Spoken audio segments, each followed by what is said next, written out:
You strong.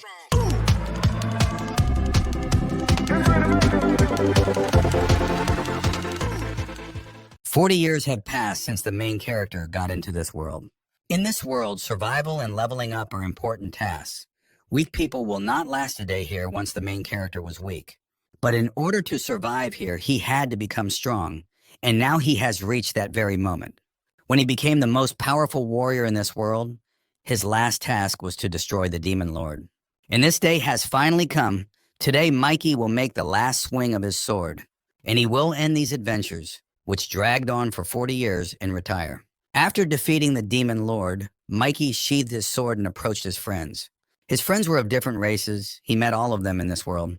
Together, they went through a lot. Here, after the completed task, the goddess of May appeared.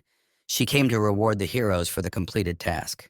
She knew that the protagonist would defeat the Demon Lord. No, she was sure of it. Mikey did not like her carelessness. He was dissatisfied with it because of all those in this cave. She deprived him. Unable to stand it, Mikey nevertheless ran into the goddess Maya because she gave the rest some abilities, made them the strongest. And the main character did not give any of this. He had to pump everything himself. The main character tried to attack the goddess Maya, but at the last moment he was stopped, not allowing him to do anything stupid. Goddess Maya was frightened. She could not believe that the weakest could survive all the trials and become the strongest. In order to somehow calm him down, she decided to play trumps, said that she would reward everyone for the work done. The orc, without hesitation, wished to go to the next battlefield. He would like to test his moral principles. Another guy said that he didn't need anything because he had already received wonderful colleagues and an unforgettable adventure. The elf asked the goddess for the right to travel to any dimension and the possibility of using weapons. The elf wants to stage a revolution for the alienated races that have suffered humiliation. Mikey thought about wishing such a thing from the goddess so that it would bring him joy. He immediately remembered the old days when he was still on Earth. He missed home. As he slowly walked through the streets of the city, there were no monsters or monsters. He remembered the diner located on the same street where he often walked. As he enjoyed earthly food, which was not in this world, he missed it all so much. Remembering his last meal before he was transported to this stupid and alien world. Remembering this, tears of happiness and drool flowed from his eyes. He already imagined how he would enjoy it on Earth. The goddess pulled him out of his memories because the main character did not answer her question for too long. The main character said that he wants to return to Earth and open his own diner there. Everyone was shocked by what they heard, so that the most powerful and strongest warrior would want to return to Earth and open a diner. The goddess Maya asked again. Suddenly she heard the request of the main character. But the main character said that he wants to distribute the food of this place in his homeland. For Earthlings, their cuisine is already a familiar thing, of course, that local dishes will be a rarity for them. Friends of the main character were not particularly impressed with the choice of Mikey and also regretted the Earthlings that they would have to try it. The goddess did not understand why this food from this place does not seem tasty to them. It is simply divine. The main character agreed with the goddess. He also likes food from this world, especially since it improves characteristics. The peaceful and prosperous city of Seoul, where the lights are still on in the windows of the houses at dawn. But after the gates appeared, Seoul became dangerous. But not only Seoul, but the whole world was doing such damn things. Monsters flooded the streets of cities, destroying everything in their path. But with the appearance of monsters, hunters also appeared. Monsters roamed the city, searching for prey, destroying the city to the ground. A hunter was watching all this from the sidelines. Soon there would be another battle with monsters. Someone approached the hunter from behind, distracting him from observation. She was a secretary from the management department. She helped the hunters, giving them instructions from their superiors. They began to discuss the need to close this gate so that monsters would stop coming into this world. But then a hunter named Jonathan pointed at one of the monsters. He was constantly looking back somewhere, as if running away from someone, fearing that they would catch up with him. This was very alarming to the hunters. The secretary, unable to bear the smoke from cigarettes, pushed Jonathan away so as not to smell of cigarettes. But then his cigarette was extinguished by the sudden rain. The hunter did not like it. There was not enough rain here, Jonathan thought.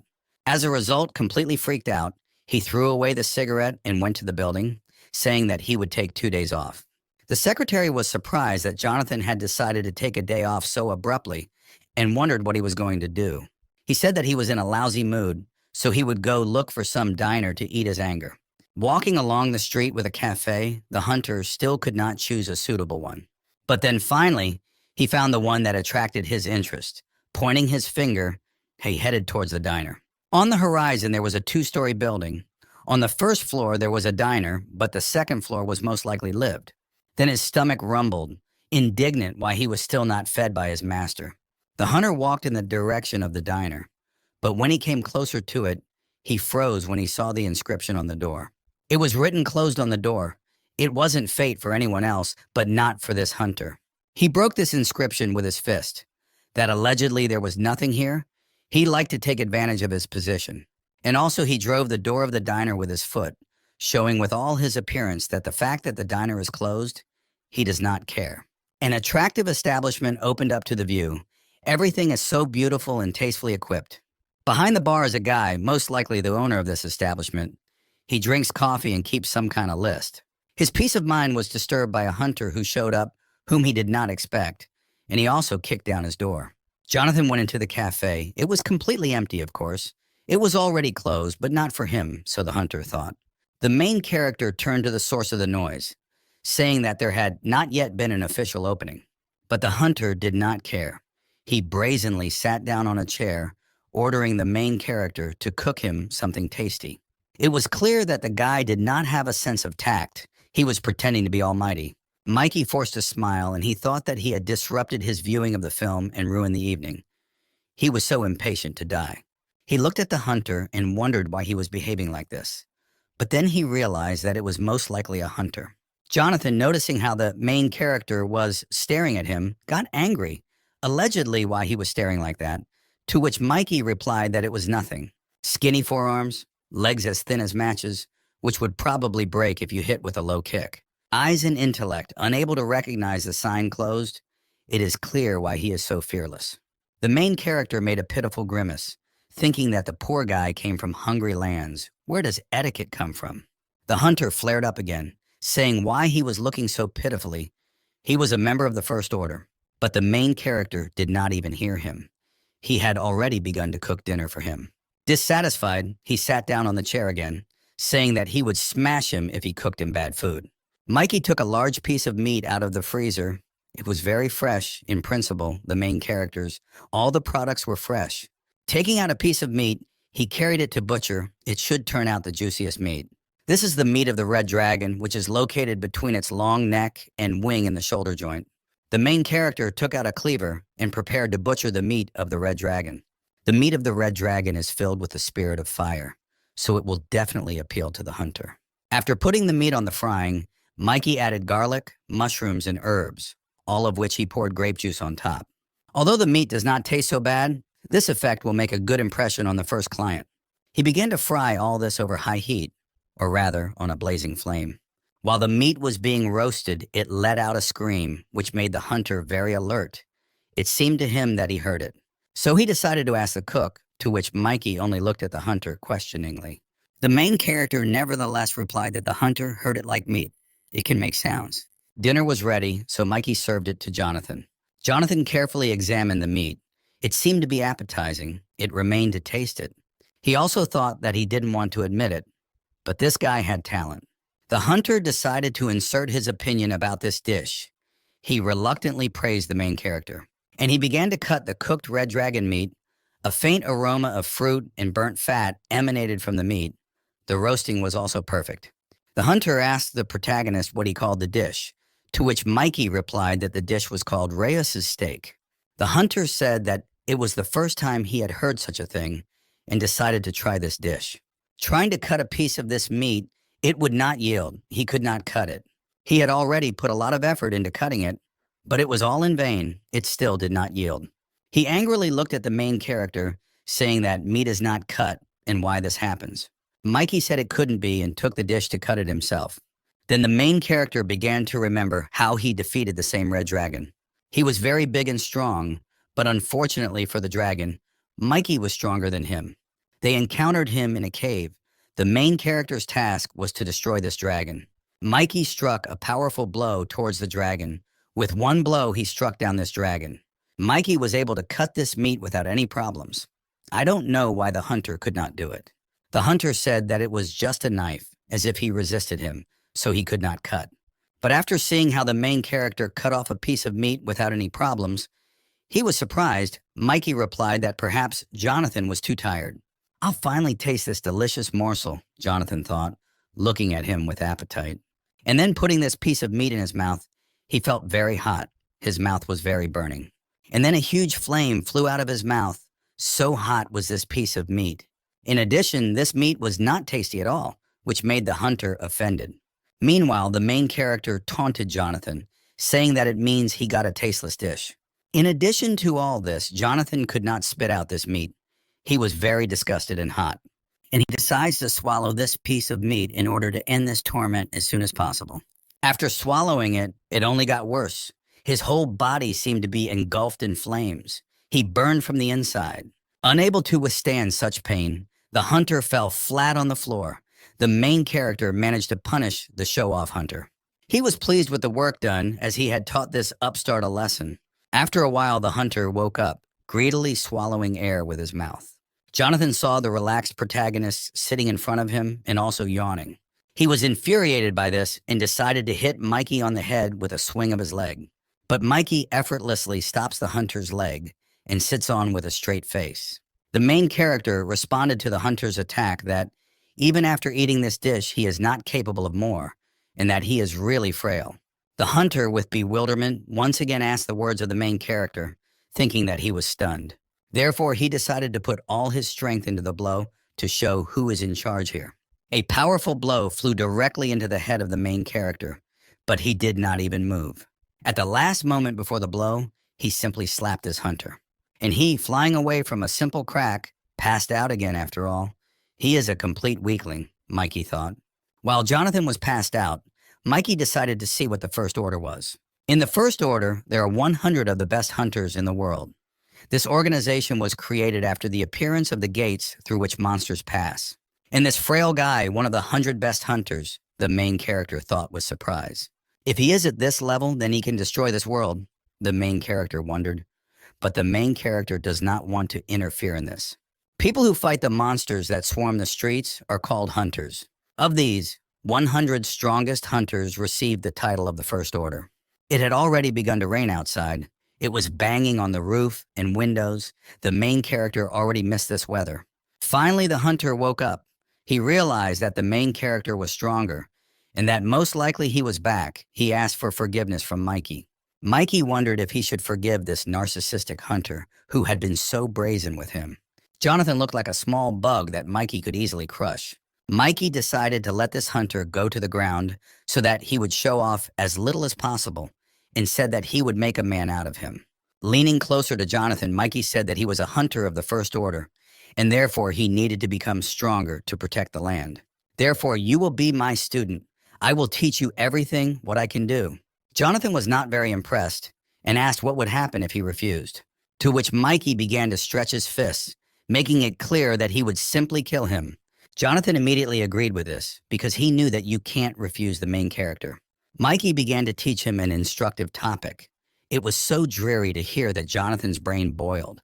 He asked the protagonist if he happened to be a teacher, to which Mikey nodded affirmatively. After all the lectures, the main character said that it was time to reflect on the value of food and that it was necessary to finish dinner. Jonathan was not happy with this. He got angry again, saying that he would not eat such tasteless food. But after that, the main character loomed menacingly over the hunter, that he was frightened.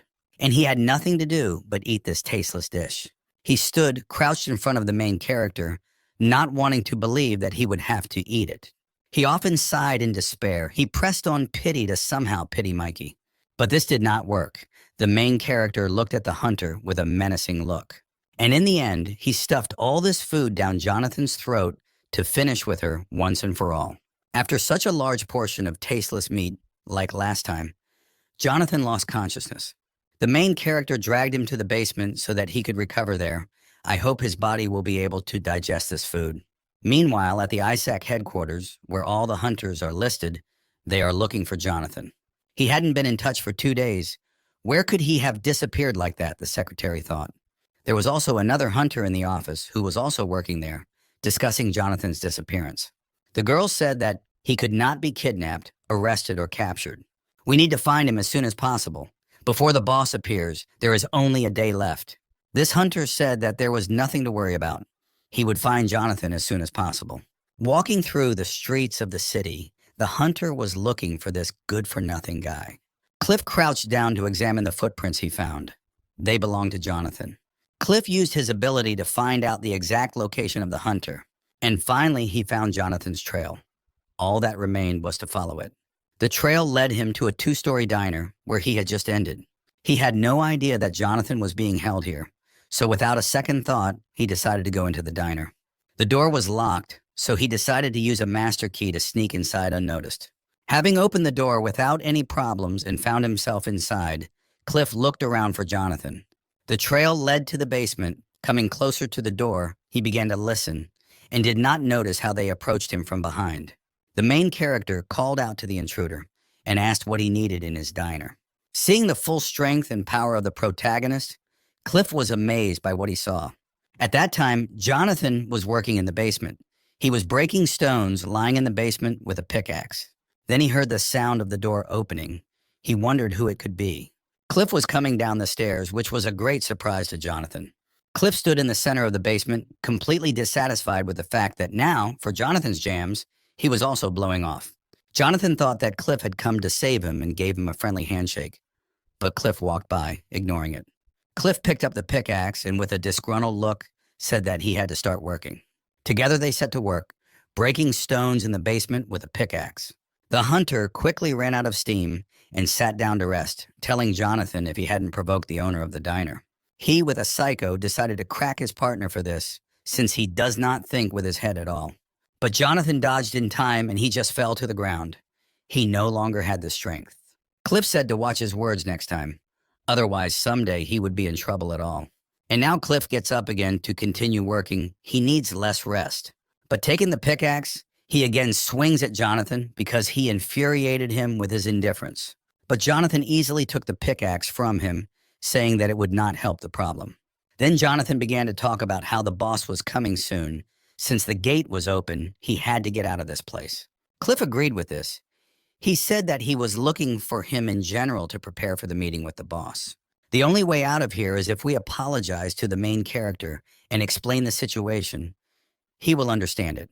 Shaking off the dust, Cliff went up the stairs to explain the situation to the main character. The main character, having entered the situation, let the two of them go on a mission without any problems, because someone must save the world. Cliff bowed in gratitude, but Jonathan stood in bewilderment. The main character decided to address Cliff informally and asked if it was possible to do so. He also said that he could not let them go while not feeding them deliciously. Jonathan protested at once. He wasn't going to eat any unpalatable food. But the main character calmed him down, saying that there are also delicious dishes. Jonathan was happy about this. He was very hungry, and Cliff asked if they had a choice. He ordered a tasteless dish. Mikey appreciated it and praised it. But Jonathan looked at him with surprise. Mikey took salmon out of the freezer to cook a delicious meal for Jonathan. He began to cut the meat, chose the most delicious part of the fish, and separated it from the rest. For a better taste and smell, he poured a special oil. Also started cutting vegetables for this fish. He did it with such ease.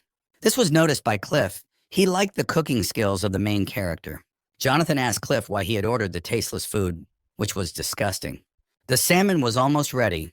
All that remained was to pepper it and put it on fire, then you can serve. Cliff, looking at this exquisite dish, already regretted that he had ordered a tasteless dish. Wrapping the salmon in foil and putting it in a frying pan, the main character put it on a slow fire. That's all. It remains only to wait until the food is ready and you can serve. Finally, Mikey took care of the next client. After examining him, Mikey realized that Cliff had liver and kidney problems. After that, he asked about another thing, that because he was sick, he was not able to maintain combat power for long. This was confirmed by Jonathan, and at the same time, he began to make fun of Cliff because of his illness. Mikey thought that then he should prepare something to restore health. The first thing that came to mind when they are sick is porridge, the main character decided to cook healthy porridge. Putting a deep saucepan on the fire, Mikey began to cook healthy porridge. At the same time, I checked how the salmon was doing. It would not be time to remove it from the stove and serve it. The fish was already fully cooked. It looked very appetizing. As he served the salmon to Jonathan, he was surprised at the sophistication of the dish. His eyes sparkled, but Cliff looked enviously. After tasting it, Jonathan simply melted. The salmon was just divine and gently melted in his mouth. Jonathan could not hold back his emotions. With each drink, he slammed his fist against the table, enjoying the meal. In the meantime, Mikey was already busy preparing another dish, which would be even better. The porridge was already cooked quickly at that time. Mikey transferred it to a deep plate. All this time, Cliff was thinking why the main character serves tasteless food, what it is needed for it all. At this point, Mikey had already served the dish to his customer, wishing him bon appetit. Cliff looked at his dish. It didn't look like porridge, more like soup, and somehow it had a blue tint. Even Jonathan himself became curious and looked into Cliff's plate. To wonder why the porridge had a blue tint, Cliff asked Mikey if he had added uranium to it, and Mikey said no. And then Jonathan's criticism of this porridge began again, that it was impossible to eat this. Cliff, like a small child, began to stir this porridge, still not daring to try it. Definitely, this dish has a healing effect. It is not for nothing that I chose it. He wondered how, after such a thermal effect, the magic still remained. The main character stood and looked at the hunters. He was pleased that they liked his dishes. Cliff, I still decided to ask a question about magic, how he does it. But Mikey didn't even think to answer, put his finger to his lips, saying that it was better not to ask. Anyway, eating this brew will make me well, Cliff thought of the porridge. And so he tried one spoonful. The taste was disgusting, but for what an effect, it instantly began to regenerate. From the outside, it looked ridiculous. One was enjoying his food, the other reluctantly choking on tasteless porridge. Each spoonful was more and more difficult. The porridge was so disgusting that it was unbearable to eat. But for the sake of my health, I had to pop this tasteless porridge. And Jonathan was enjoying the divine dinner to the fullest. He was in a good mood. Then he turned his attention to his friend, who was sitting motionless, as if he was somewhere far away, but clearly not in this world. The kidney removed due to the injury regenerated. The magical power also returned. My soul felt so good and calm. Cliff stood up from the table and bowed to the protagonist. For curing his ailments, he was grateful to him. Mikey was happy to help this hunter, so he liked it himself. Jonathan looked at them, and he couldn't understand why they looked at each other so kindly. Jonathan had eaten too much and was sprawled in his chair, breathing heavily, and Cliff sat quietly and thought about what had happened. Cliff then asked the main character if he could help them if a boss appeared from the gate. But then Jonathan flies up and says that there is no need to involve the main character here. He has his own problems. He's back. You think he wants to take care of all these things now? He wants to rest, Jonathan said. If Mikey intervenes, the job will be much easier, and we will simply miss the chance to become stronger on our own. Therefore, this is what I want to say. It makes sense because we ourselves will gain strength and overcome all difficulties. Cliff did not appreciate this whole great tirade, which surprised Jonathan very much, because the idea is wonderful.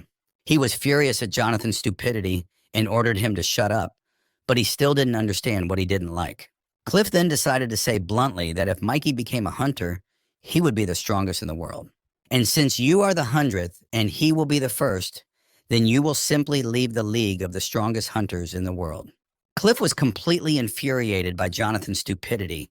The main character even doubted whether it was worth making a man out of him.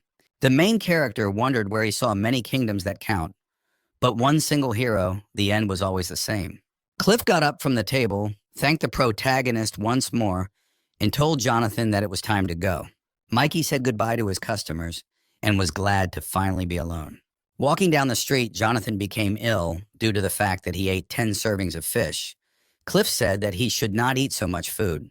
Jonathan got angry at what he heard and told him to shut up eating the smelly porridge. Cliff looked at him like he was a fool and wondered if you knew I was stronger now. The next day, the boss appeared, and the raid of the boss hunters began. Jonathan and Cliff stood on the rooftop, watching the monster from above and planning their battle plan. Jonathan began to prepare the ammo for his pistol in preparation for the boss fight. Each had his own weapon, but Cliff drew his knife, and together they were ready for battle. With all their speed, they flew straight at the monster to deal with it as quickly as possible. In the news, an A-class creature was spotted in Sector A today. However, the superstar Jonathan, along with Cliff's crew, defeated the monster. The main character watched the news with interest, as they all praised Jonathan. To be honest, the gate opened with my arrival, Mikey thought. While moving through the dimensions, the monsters sensed danger and jumped out. Sitting comfortably on the couch, Mikey calmly told the hunters to work harder to protect this world. There is still a week before the opening of the diner, but it is still a little not ready. We need to prepare well for the opening. Then someone slaps in the direction of the main character's diner. He knocked on the door. When Mikey opened the door, a cat stood in front of him with a box in his hands. He said that the main character received a package, and he delivers it. Going inside the diner, the cat asked if he could sit on a chair. Mikey allowed. The cat sat down on a chair, began to lick his lips, putting himself in order. The main character looked at the cat with tenderness and thought that how they love to take care of others. They can be anyone. They are specially trained to help hunters. But it happens that hunters end up being so lazy that they begin to get fat and impudent, forcing the cat to do everything. All hunters dream of such Isla do, and I once dreamed of it. I even prayed to the goddess Maya to make my dream come true, and I finally had Ilu Rose. But the goddess Maya had no time for me. She was busy with something important than fulfilling the wishes of some person. But now I asked to send me a pudding, and they also sent me a Du Isla as a gift. Therefore, the main character immediately said that he is no longer a hunter. Now he is the owner of a diner, and if cat hair flies here, then he will not be able to trade. To which the Islu Rose replied that it does not shed, so there will be no problems with this. Mikey began to stroke the fluffy one on his counter, asking how he ended up there. The cat began to tell his story. How he ended up here, he said that he had slain the cat god. Mikey did not believe what he heard. He was very surprised by this, and the cat stood in front of him in a proud pose. He said that he initially asked the hunter to help him, but the cat god refused him, referring to the fact that he was not suitable for this hunter. The cat decided to use his weapon in the form of cute eyes to be allowed to join the hunter. But this did not affect the cat god in any way. He stood his ground, saying that you are not suitable. But Alu still grew. He called this hunter cool, fallen angels, many times better than usual. The cat god realized that the cat would not give up, and then decided to find another brave warrior. Isla was carried to the thicket of the forest, where he sat and was discouraged by the fact that he was not given a hunter. Then a butterfly flew up to him. It fluttered near him. It was very beautiful. Ilu grew up and watched the beautiful butterfly flutter around him. And he came up with a wonderful idea. In order to help hunters, you need to become stronger. And from that day on, the cat began to train hard to become much stronger. Not only did he start doing sports, but he also read a lot of books to become smarter. It turns out that having trained like this, you oppose the cat god, the main character asked. Ilu Rose agreed. He said that he had defeated the cat god and was finally able to become a hunter's assistant. He was so proud of himself that he coped with his task and went to the hunter without permission. I think I know why they sent me this Isla Du, the main character thought. Mikey said that he was no longer a hunter. He had already retired. And now he did not need Isla Rost, to which the cat went with trump cards, making cute eyes. Mikey thought for a moment and decided that he could use another employee at the diner. From what he heard, the cat jumped with happiness. Finally, his dream came true. Mikey was also amused by this, so he patted the new employee on the head and gave him the name Nobby. That's how the war is in the diner, the first employee appeared. Now it will not be so quiet here. Meanwhile, two chefs from other establishments were watching the diner. They didn't like the fact that they had a competitor, so they decided to get rid of him. It was the owner of the restaurant, Reason, whose name was Louis. This man was the owner of Warner's Cafe. The chef's name was Louis. They stopped in front of the entrance to the diner, wondering how to destroy this owner. They came up with the idea of contacting the First Order and tearing this institution to pieces. Then they noticed some flowers on the side of the diner. They were interested. Coming closer to them, they were shocked by what they saw. There were thanks from Justin and Cliff. They did not like it very much, since he had already acquired connections in the First Order. Louis was boiling over from this. He was ready right now to destroy everything here. But having pulled themselves together, they decided not to do anything stupid and to come again, only this time to prepare thoroughly. As they ran away, the door of the diner opened, and he saw the cooks running away. Before they could escape, the Ailu Rose touched them to attract attention.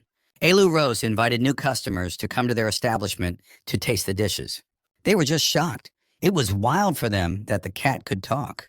The cat, not noticing this, continued to call guests inside the establishment. While they were dumb, Islu Rose decided to take them by the scruff of the neck and drag them into the diner. Sitting inside, they thought about what they could find fault with, so that later the owner would have problems. The cat, meanwhile, brought them a drink while they had not yet ordered. Since there is a cat here, they decided to check the bar counter for hair. Louis ran his fat finger along the bar, hoping to find cat hair and dust. But as soon as he looked at his finger, he saw that there was not a speck of dust there. Their surprise knew no bounds. They began to inspect the entire diner, hoping to find at least something not by sandpin. But the diner was perfectly clean. Not a single dirt and speck of dust. I can't even believe it. They had already finished all the nitpicking about this institution. They could not find anything. Ailu grew up introducing himself as Nabi and brought the customers a menu to choose their meals. Not understanding why the cat did not shed, they began to paw the cat to try to pull out at least a hair. Nothing came of it. The cat put the menu on them and told them to choose. The chefs decided to switch to Plan B. This is their only chance to find at least something. They ordered the signature dish of the day for two, and Nabi listened attentively.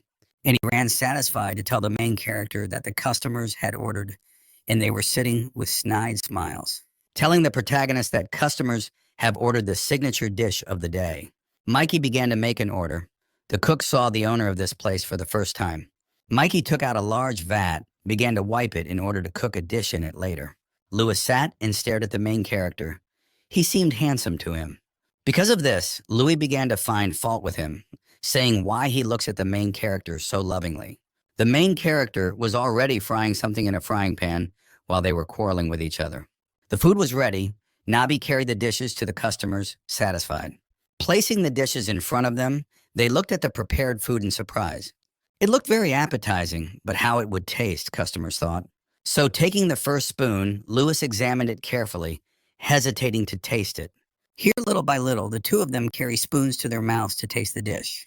And so the two of them began to chew the cooked, feeling every grain of this food. They sat at the bar counter and ate a dish prepared by the main character in both cheeks. Having eaten to their heart's content, they lay down on a chair and said that they had never tasted anything tastier. This place is different from ours. They serve slightly different food, Louis said to Louis. Satisfied and well fed, they left the table, praised the cook, and having paid for dinner, they went out. Ailu grew up seeing them off, happily waving goodbye to them, telling them to come again. Laughing and forgetting about their plan, these chefs went to their establishments. Nabi approached the owner, asking what kind of paper he was holding in his hand. Handing the paper to Nabi, the protagonist said that the two were on the blacklist, since he had been warned by Cliff about these cooks. We struck them down with one batch of squid top hub, which is a very useful ability. Nabi agreed with that too. From the very beginning, the main character did not want to cross paths with other establishments. It is very important to coexist with everyone in harmony. Here we return again to the memories of the main character when he was in another world, a gladiatorial arena. Mikey stands in the center of this gladiatorial field. He was once a gladiator. Dead bodies lie everywhere. The main character's sword is covered in blood. So far, he has survived all the clashes of gladiators. All the people who are watching them are yelling for him to kill another gladiator. Everyone is thirsty for blood. Mikey watches as everyone in the stands shouts in unison for him to kill him. How cruel they are. A wounded young gladiator lies on the ground. He lost this battle. Mikey swings his sword at the lying gladiator to finish him off, as the human said. But at the last moment, he plunges his sword next to the gladiator's head. And the main character says that he will not do it, and that he is already sick of it. He falls to his knees next to the gladiator.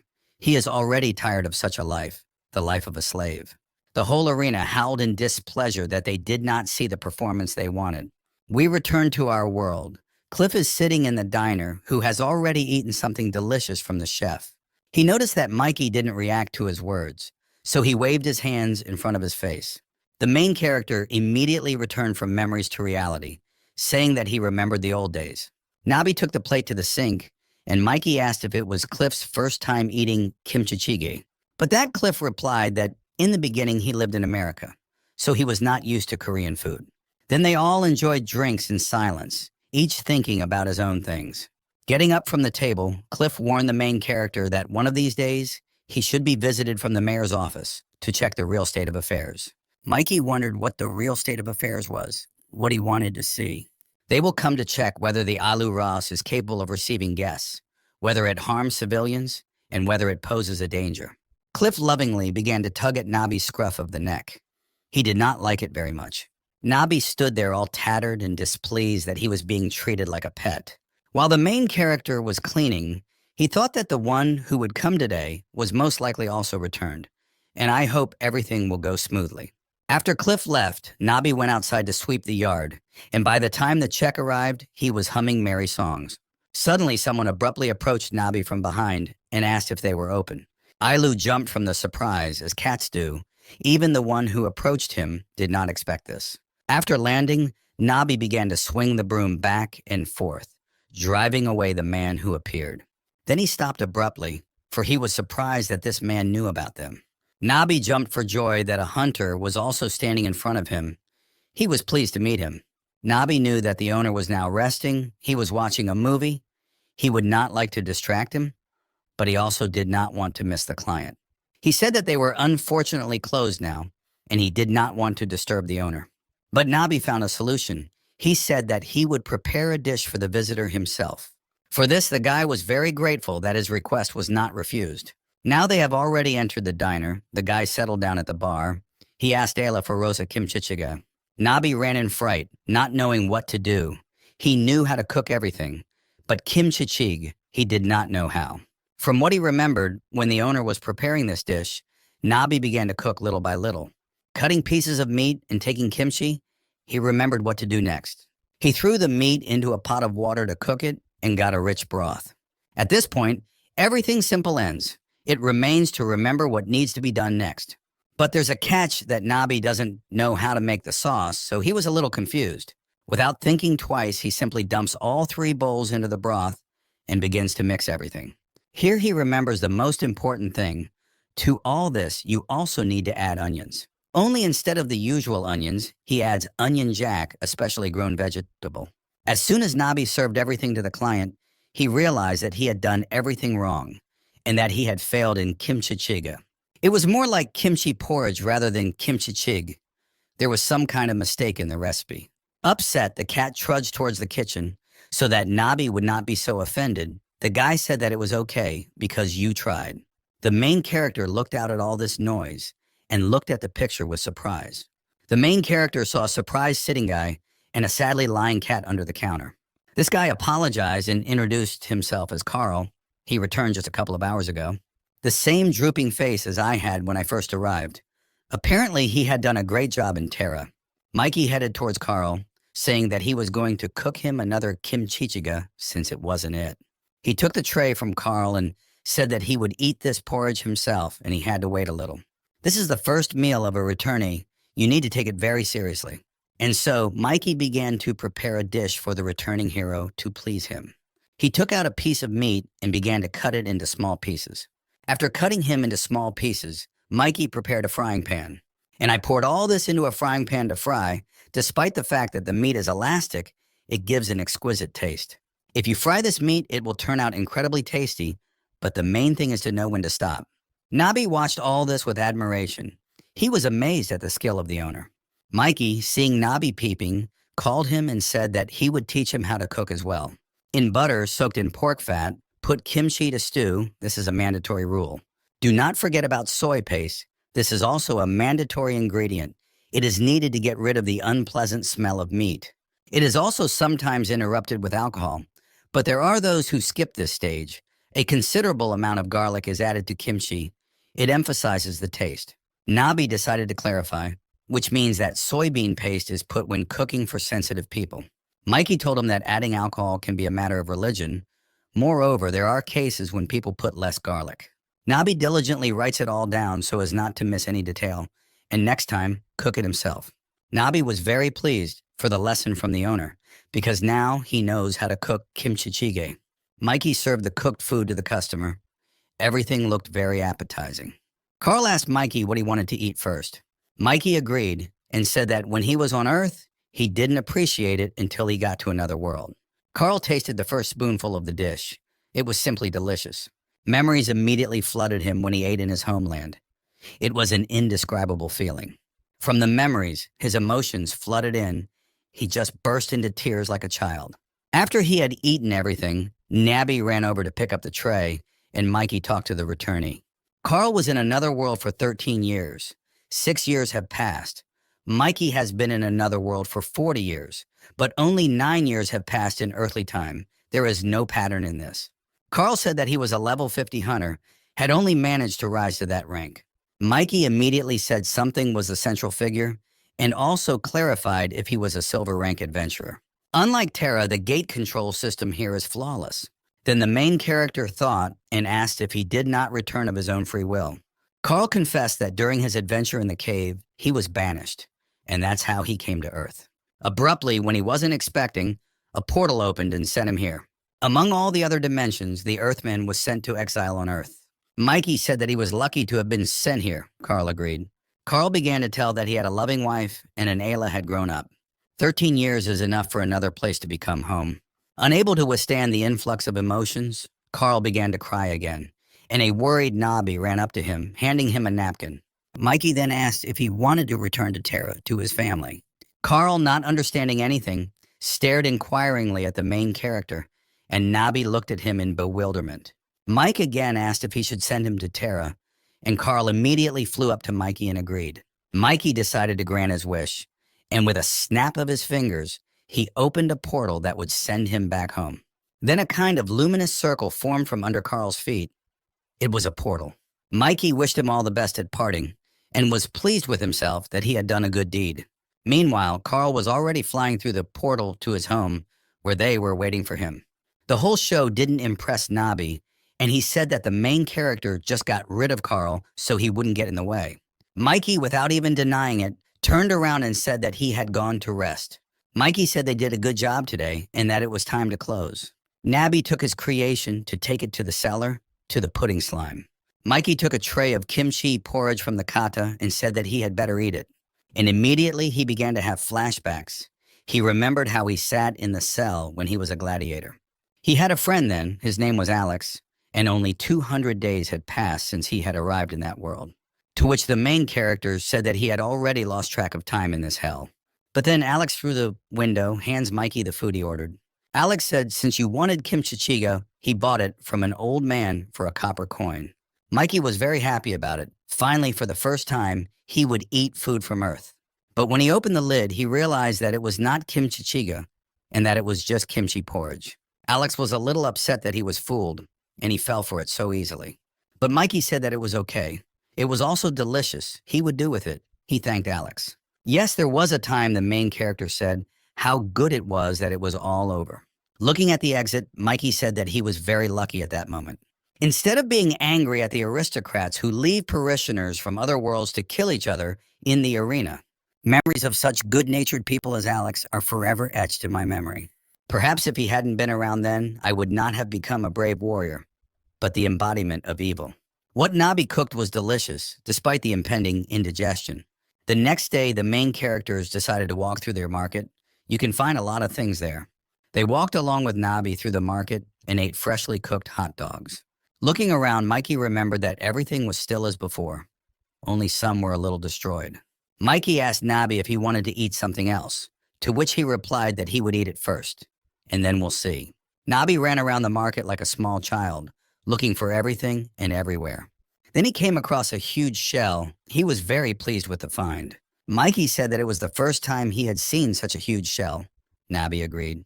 Could it be Heragaikus, the main character thought, examining this shell? Then the saleswoman came out. Mikey wanted to ask her about this shell, but she said that she did not know anything. Her husband brought it all. The main character immediately said that he wanted to buy it from the saleswoman and how much it cost. And he will also buy 10 mackerels along with this mollusk. Mikey said that he has a diner, albeit a small one. He buys everything there. The saleswoman immediately ran into the main character, saying that he was stingy since he bought only 10 mackerels for the diner. And she began to put on everything that this diner could make. Having bought everything they needed, they said goodbye to her and went home. Bringing the shell home, they stared at it. It is so big that you can cook a lot of things from it. And so he suggested that Nabi open the shell and see what was inside. Grabbing a small hole with his hands, the main character pulls it in different directions. And finally, it gave way and opened. It was difficult to open it because of the adhering mud. A scallop opened up to their eyes. It was still very fresh and much larger than Nabi. A couple of cutting it, Mikey took a knife and decided to cut the scallop into thin slices. The main character thought about what could be made from this huge mollusk. The answer came immediately: clam chowder. Clam chowder, an American cream of clam soup, has a delicate, creamy taste. For dinner, scallop and soju. Tomorrow for breakfast, clam chowder for a hangover. Of course, this bag of poison, usually found in all shellfish, contains a deadly poison. If you ate it and did not die, then another poison will not work on you. We made a good purchase. It would be good if we preserved it, the main character thought. And so the main character began to butcher a large mollusk while it was still fresh. Cliff walked into the diner and greeted Mikey, wondering what they were doing. Mikey and Nabi greeted Cliff as he came in and asked what his fate was. Then Cliff wondered, it was the same mollusk that was found in the river. How could it be suitable for food? The main character was surprised to ask that this hericus found in the river. Cliff agreed. Mikey, putting down his knife, said that he was very interested in hearing the story. Cliff went on to say that 2 days ago, there had been complaints about a lot of noise in the sewers. What the hunters who arrived at the scene saw was a very small crack in the dimension. It turns out that in the near future, the gates may open and monsters will climb from there. Nabi decided to serve Cliff a thinly sliced clam. It was a scallop cut. It looked very tasty. Mikey clarified that the same crack was found in the sewers. Cliff answered in the affirmative. Since the authorities do not know when all this will develop into an anomalous situation, they sent the appropriate group.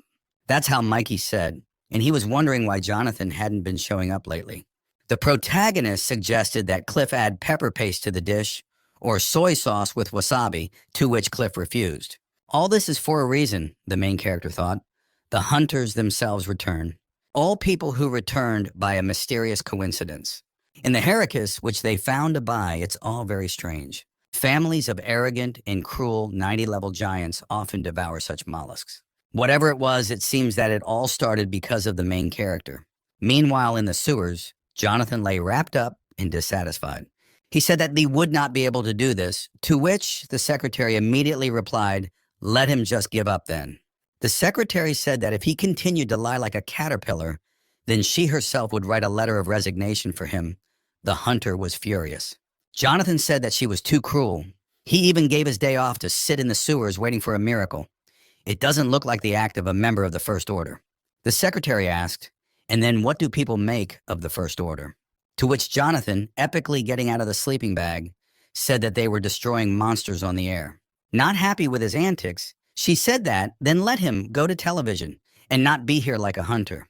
For not letting him finish, he took offense at her, saying that he no longer spoke to her. Then suddenly, from this crack, some kind of glow began to emanate. Although Jonathan behaves like a child, he still works, reducing the time of rest and sleep. The secretary decided to ask Jonathan if he could ask the boss for a shift team. But then there was an even greater glow. The girl turned to the source of light. There it was clear that the gate had begun to open, and soon the monsters would come sitting down. At that moment, armed detachments were lowered into the sewers, which were supposed to help the hunter. Jonathan jumped out of his sleeping bag, pulled out his pistol, and prepared to fight the monsters. The secretary was confused because she mostly only worked in the office, and these monsters were much stronger than Jonathan. The gate was expanding with every second. Soon the first monsters would appear from there, and from the gate, voices were heard saying that everything would be destroyed. The soldiers froze, as they did not expect the monsters to speak, and they also threatened them. Jonathan said that before the gate expanded, someone had to enter it. He asked the secretary to use a crack stabilizer to stop its expansion and wait for help. And then he turned on the hero, saying that he would go to this gate and destroy everyone there. The secretary stopped him, saying that the stabilizer was broken and all the monsters were stronger than himself. He would not be able to cope. He shook the secretary, saying that he would come in with the coordinator to stabilize the crack. In the meantime, let her find a diner on the outskirts of town and call Mikey here to help him figure it out. She stared at Jonathan blankly. what he was talking about, she thought. He told her to just say his name and ask the owner of the diner for help. Since she still wasn't slowing down, Jonathan stirred her up by yelling at her. After that, she saluted and ran to the owner of the diner for help. Before the battle, one of the soldiers offered Jonathan a cigarette, to which he gladly agreed. Then he noticed that the soldiers were wearing cameras. He asked them if the cameras were working, to which the soldier replied positively. Lighting a cigarette and knowing that he was being filmed, Jonathan pointedly turned towards the gate. Taking the coordinator with him, Jonathan ran towards the gate. And with one movement, he disappeared into the gate, from which monsters would soon appear. At this point, a complete massacre began. Many monsters climbed out of the gate. The soldiers opened fire on them. There were people like the bat, and one was different from the rest. He was a large lizard that could not be taken by bullets. He looked at all the soldiers with an evil look, knowing that they could not do anything to him. So he swung his paw to crush one of the soldiers. He already thought that he would be finished, and these were his last seconds of life. As suddenly that abruptly flies between them and kills the lizard with one blow, thereby saving the soldier. Only flying creatures remain. It will not be difficult to deal with them. It took just a couple of minutes for the main character to destroy all the monsters. The soldiers were all shocked from the speed of the main character's movements. They stood there and didn't understand anything about what had happened here. Everyone was confused. The main character stared at the gate from which the monsters were coming out, took a breath, and went to help Jonathan. The gates were getting bigger and bigger, and I hope they can close them. The soldiers began to inspect the battlefield, rescuing their wounded and finishing off the surviving monsters. Jonathan, meanwhile, sat and was afraid to lean out because there were creatures much stronger than him. There were a lot of them. They were heading towards the gate to go out into the human world, but the gate wasn't fully open yet, so they couldn't go out. Therefore, they tried to destroy the barrier and took turns delivering powerful blows to the gate. Jonathan looked at this and was afraid, because if they passed into the human world, there would be a lot of casualties. Human-like creatures were hitting the goal without interruption, trying to break through. Then one of the monsters, while swinging, hit the column with his elbow. Behind which Jonathan was, the column began to crumble. And a huge stone flew right at Jonathan, who was sitting behind this column. Blogga, this stone, fell next to the hunter, but it flew away from the shockwave while screaming throughout the cave. This cry was heard by the monsters. They turned to the source of the noise. One of them decided to check behind the column. Looking there, he saw Jonathan sitting there. The hunter realized that he was caught, and now he would be finished. He wondered where he was carrying this Mikey, why he was taking him for so long. All three monsters stared directly at him, saying that now they would crush him, and there wouldn't even be a wet spot left. Well, since he's been spotted, we'll have to fight for the last time, and Jonathan opened fire with his pistols. The monsters swung at him with all their might to crush him. Jonathan's whole life flew before his eyes. But then the main character finally leaned out. He began to inspect this place and noticed monsters. Drawing his sword, he fearlessly headed straight for them to put an end to it. The monsters looked at the main character with fright because they felt all his power. With a few movements, Mikey put down all the monsters without even straining. As these monsters fell, a puff of dust rose and stones were flying. One of the stones flew directly at Jonathan. He flew right into his forehead at high speed and immediately knocked him out. The monsters were finished. All that remained was to collect artifacts and useful things from them. And it was also necessary to get Jonathan out of this world before something happened to him. After throwing Jonathan through the gate, Mikey still stayed there, as he hadn't collected everything yet. That's basically what we did. All that remained was to return home and rest. A couple of hours before the secretary ran into the diner to call Mikey for help. Everyone had already killed the poor Isladou. Everyone loved him. They considered him a kitten. Nabi, seeing the owner, asked to help him get out of these nets. While Mikey was explaining to the customers that it was not a cat, but an employee of this establishment, the secretary came into the diner. She took Mikey's hand and asked if he was the owner of the place. She introduced herself as an assistant of the First Order. Her name was Riley. She had come to ask for help. The main character was surprised that they were asking for help from him. A portal opened in the sewers. Mikey decided to find out more, so he invited Riley to sit down. Riley calmed down and obediently proceeded to her seat. Over a cup of coffee, they began to discuss what had happened and where to go. As a result, it turned out that the daredevil, Jonathan, entered the gate alone and sent her to me for help, the main character said. Mikey laughed at this situation. Riley did not understand why he was laughing. He said that everything would be resolved soon. His employee Nabi was still tormented by visitors. Mikey realized that without his intervention, he would not be able to cope. Therefore, he expelled all customers from the door, saying that they were closed for today. Then he went back to talking to Riley about what had happened in the sewers. He calmed poor Nabi, who had been tormented by the visitors, and said that since you had come, you must have a snack. She didn't understand this and said that this was an emergency and she needed to go to the rescue urgently. But Mikey said that there was nothing to worry about. Mikey wondered why in all this time there had been no more hunters. The healing dish, which worked instantly, was not bad. Tired and exhausted hunters would be interested in it. He leaned abruptly on the table, making his cup and saucer jump. And I began to talk about Riley's illnesses. Probably you often get goosebumps. Sometimes you get chills and cold symptoms. Mikey looked at it from all sides and said, "That's why your body looks like ice." Mikey walked over to the large clam, saying that this would be the dish. Riley wondered why the main character reacts to the situation this way. He should behave differently, because the order asks him. But then she noticed where the main character was picking and what he was going to cook. Mikey asked her if she's had time to get her thoughts in order while he's cooking. Mikey fried garlic in a pan and added a special seasoning to it to improve the taste. Stirring it all in the pan for a few minutes, you could already put the clam meat. The main character, bringing a bowl of meat to the pan to fry, Riley asked that this dish was made from seafood. Mikey said yes, and this dish is called clam chowder, which is a soup with clam added. Riley remembered that this mollusk was found on a lake. She was very surprised by this. And jumping up from the table, she shouted that she was not going to eat a dish from the monster. Mikey didn't understand her lunge or why she refused to eat the dish. Then she abruptly falls silent and turns away, and she thinks how she could refuse the returned. In the end, calming down, she sat down and told him to serve this dish.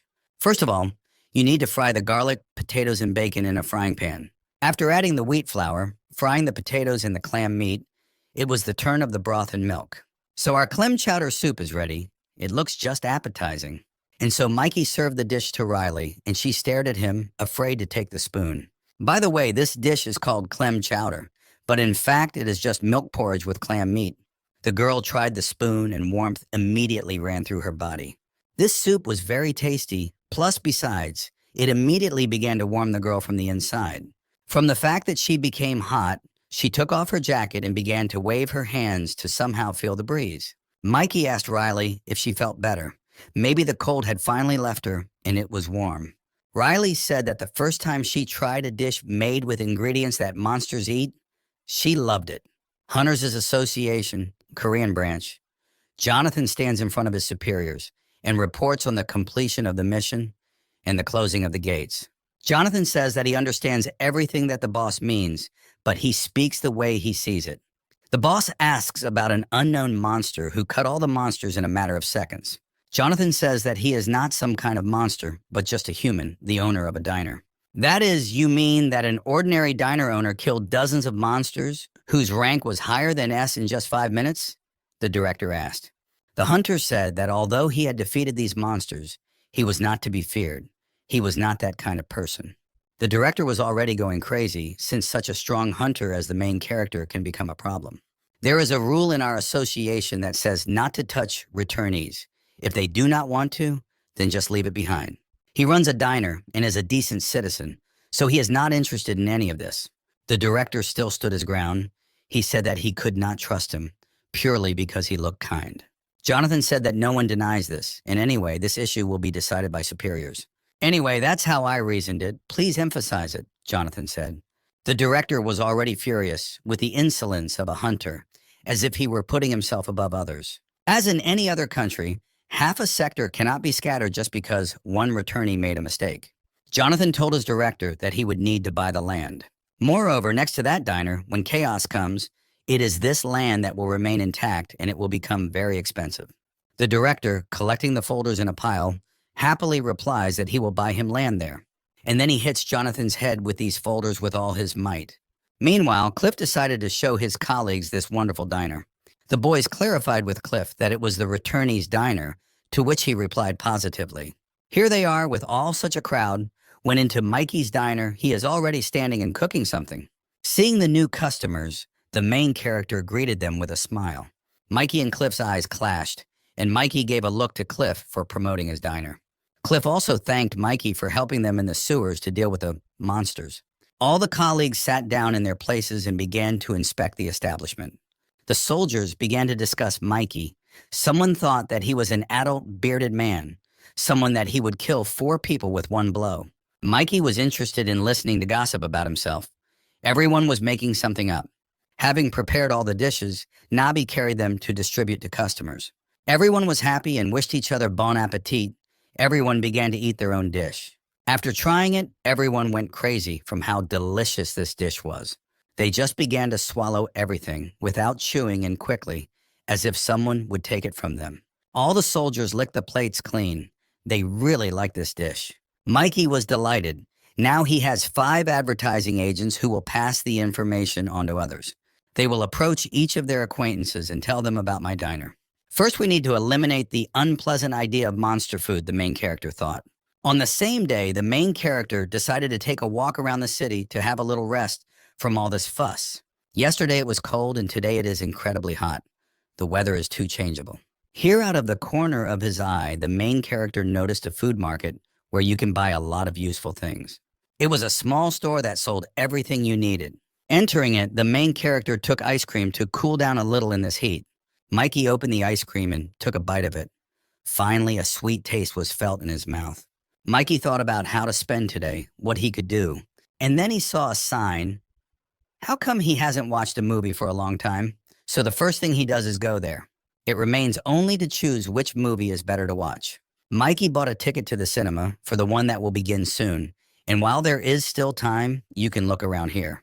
Near the shopping center, there were various stalls where everything was sold. And then the main character noticed something interesting not far from him. Near one of the tents was Nabi with some girl.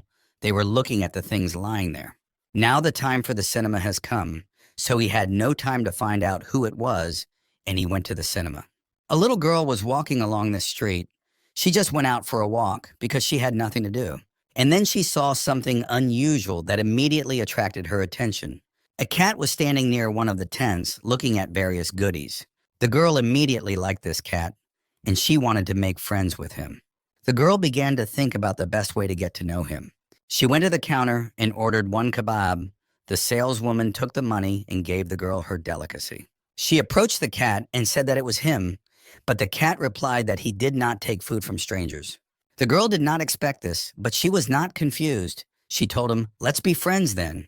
The cat was glad that he had a girlfriend and began to jump with happiness. Now the girl joyfully gave the cat a barbecue. She succeeded. Without hesitation, Nabi took the kebab in his hands and began to eat it with pleasure, and also asked what effects it had. The girl said that there were none.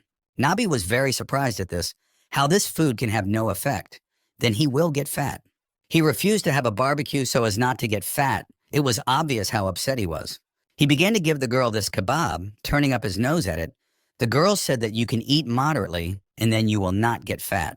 Then she remembered what her mother had said about measured doses. If this was observed, then everything would be fine. All food in large quantities is harmful to the body, but if you eat a little, then everything will be fine. The girl also said that monotonous eating is harmful, and Nabi was very surprised by this. But after the girl's lecture, Nabi calmly began to eat his kebab. Then they ran along all these shops together, having fun and laughing.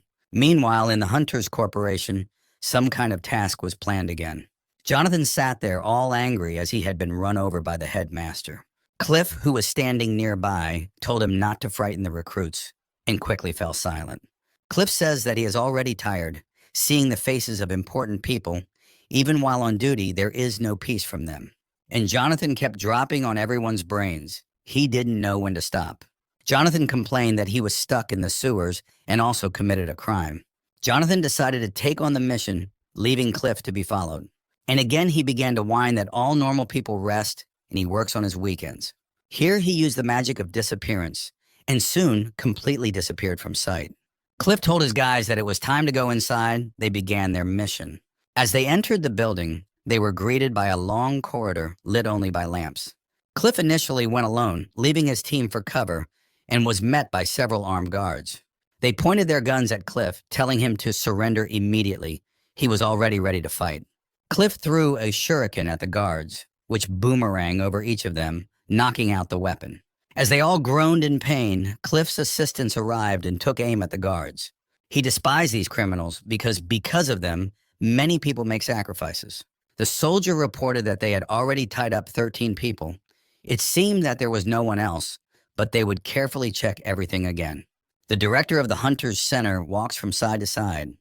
Everything is bothering him. Then the secretary flies into the office. She entered so abruptly that the director was frightened by the surprise. The secretary reported that the electricity was cut off in the city due to the fact that during the capture of the bandits during a shootout, they hit the switchboard. The director was not delighted with this information. It was necessary to urgently solve this problem before the whole city turned off. While this problem is being fixed, one of the hunters can give them some more time. He holds the electricity, but it will not last long. Cliff reported that the hunter's strength increased by consuming electricity and that he would soon be unable to take it. As soon as he reports this, the hunter flies away from the shield and completely loses consciousness.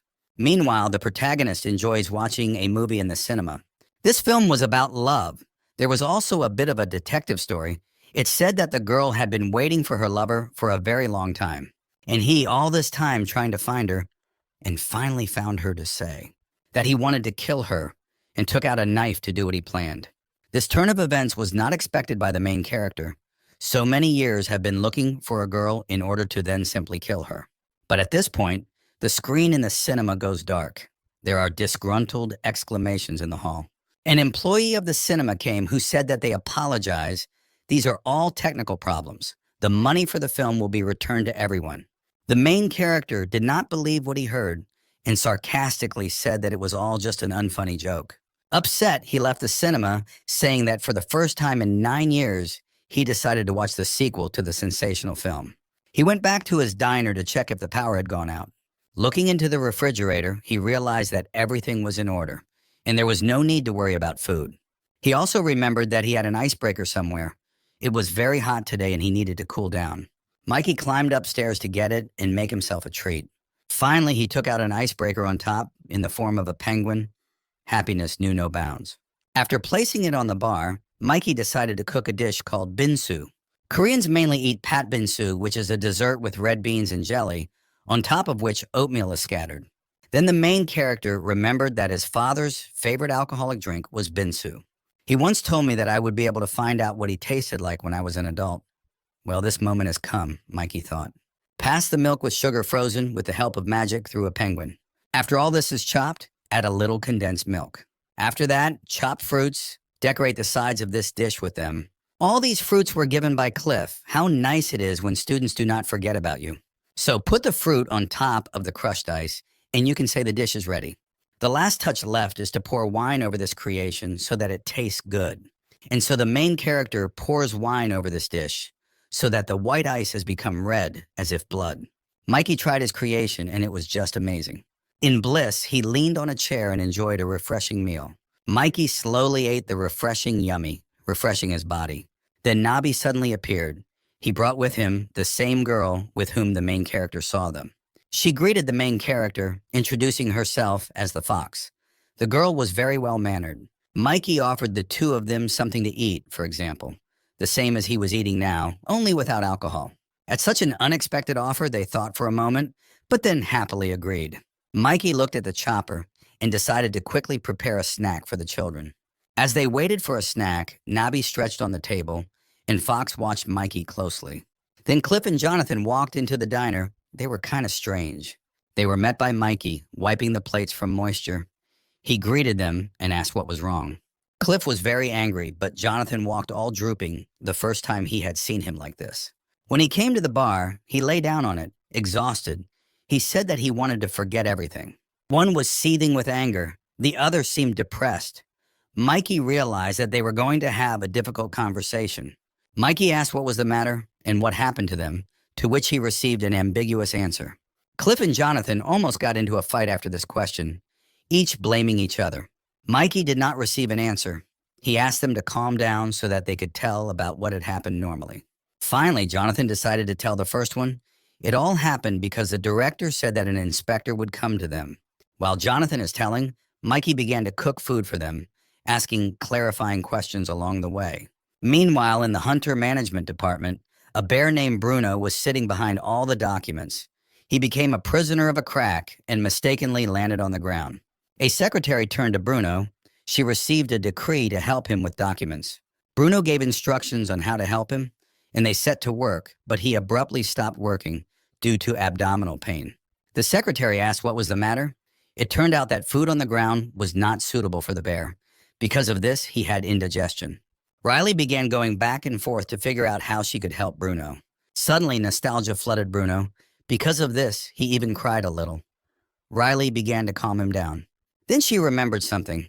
There is a good cook, Mikey, with his own diner. You can try it with him. The next day, Bruno was walking down the street, looking for the right diner, children crawling on it, as it was soft and fluffy. At last, in the distance, he saw the outline of a diner. This was his last hope. He dismissed the children, saying that he had some business to attend to, and that he had to go. Approaching the diner, Bruno was about to enter, but he was not allowed. Mikey somehow sensed it, so he left the diner in advance and said that he was not allowed to go inside. The main character said that this is due to the fact that he can leave the wool in the diner, that later it will have a bad effect on it. Bruno was a little upset, but still there was nowhere to go. He sat down near the diner, exploring the surroundings, wondering what it looked like. The girls looked at the bear from the window and called him very cute, and they were also interested in whether he liked cola, to which Bruno, since he heard them perfectly, replied that he did not like cola. The main character approached Bruno with a cup of coffee and gave it to him while he was preparing dishes. Mikey realized that most likely this was a psychological problem, but he was not a psychologist to help with it. He did not like it. Mikey told the bear not to worry, and he would solve this problem with food. Then he remembered that when he lived in another world, he had seen a polar bear. His variety, the orc, belongs to a class of warriors summoned to Tera from another world. The main character thought that such a smart and good-natured bear certainly could not be an orc. Mikey went off to prepare all the ingredients to feed the bear. Nabi was carrying everything they needed to cook their meals, so they decided to cook everything outside. Various dishes will be prepared with ingredients such as the feather of a bird eating fire, a branch from a tree in which the spirit has lived for 1,000 years. There was also a pterosaur wing that feeds on stones. From all these ingredients, the main character will cook dishes. It was already late in the evening, and nothing worked. They were all sitting drooping. The main character is already desperate, as he cooked many dishes, but none of them fit. Bruno began to apologize to the owner of the diner for taking away his time, to which the main character said that everything was fine. Mishka decided that it was time to leave. As it was already late, he thanked the main character for the cooked dishes. Here, after such a hard day, Nabi began to do exercises to warm up a little. Bruno asked Mikey what Nabi was doing, to which Mikey replied that he was releasing energy every day. While the Nabi was doing the exercises, Bruno watched him with interest, and Mikey gradually began to clean up. Nabi performed such unusual tricks, it looked fascinating.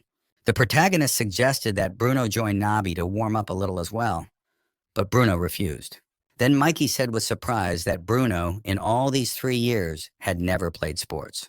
Bruno replied bluntly that he had never done any exercises. Despite the fact that the bear has become accustomed to human life, they should not forget that they are half animals. The main character said that Bruno has a disease, and it is called apathy. From what he heard, the bear was very frightened. And then he started doing sports. Only 30 minutes passed, and he was already exhausted, and he had no strength. Then he plopped down on the ground, saying that he could not take it anymore. He was very tired. The main character began to encourage the bear to get up and continue to study. Then Nabi pounced on Bruno. It was so unexpected and painful after all. Nabi is not so thin. Sitting on top of the bear, Nabi says that he is obese, and this is all because he does not exercise. Approaching Bruno, Mikey said that the fact that only the Ailuros know this technique, it is very effective for fatigue and muscle pain. While Nabi was giving Bruno a massage, Mikey decided to try another way. Franzberg baby food. Unlike knights, warriors consider victory in battle to be the best virtue. If a child is born in such a family who cannot stand fights, all is lost. Therefore, the child with the surname Franzberg used special baby food. It has a tonic effect that artificially increases a person's morale. The main ingredient, cow meat from the thigh bone, the essence of this dish is that it is baby food. And so Mikey began to cut cow meat into small pieces. Next, you need to pepper the meat and roll it into circles. Before this stage, everyone can cook the dish. But you need to apply a secret formula, magic originating from the ice dragon. The basis of the spell is ice. It increases the effect of all components. So Mikey approached Bruno with a ready-made plate of food, inviting him to try it. Bruno, without hesitation, took the plate of food and immediately dumped it all into his mouth. Food burned in his mouth. This bear made him sweat. Everything inside him was blazing. Mikey told Nabi to get ready because the grueling training would begin soon. Nothing remained of the former Bruno. Something terrifying was staring at them, their eyes blazing with rage. The protagonist set up a mannequin and told Bruno to tear it apart. Bruno blew the dummy to shreds with one jump, and Mikey was pleased with that. And so Bruno's training began so that he finally came to his senses and lost a couple of kilograms. The next morning, Riley's secretary was sitting in the diner. She said that Bruno had taken a couple of days off. Mikey said that Bruno belongs to the class of orcs, so he will be fine. He will recover soon. The secretary thanked the main character and said that she did not even know how to repay him. A snide grin appeared on Mikey's face. He said that he had already come up with a payment for her. And then he took meat out of the freezer, saying that what he cooked would be at least disgusting. The secretary did not agree with this. She was very indignant, saying that she would not eat what he cooked for Jonathan. The main character has already begun to cook this dish, saying that it is too late to change anything, so she will have to eat it. Mikey began to chop vegetables for this dish, but as luck would have it, the knife he used to cook broke. Nabi saw that the knife was broken and asked what to cut vegetables and meat with now, since they no longer had a knife. The main character reached into his inventory to find a suitable knife, but he only had a weapon for the fight.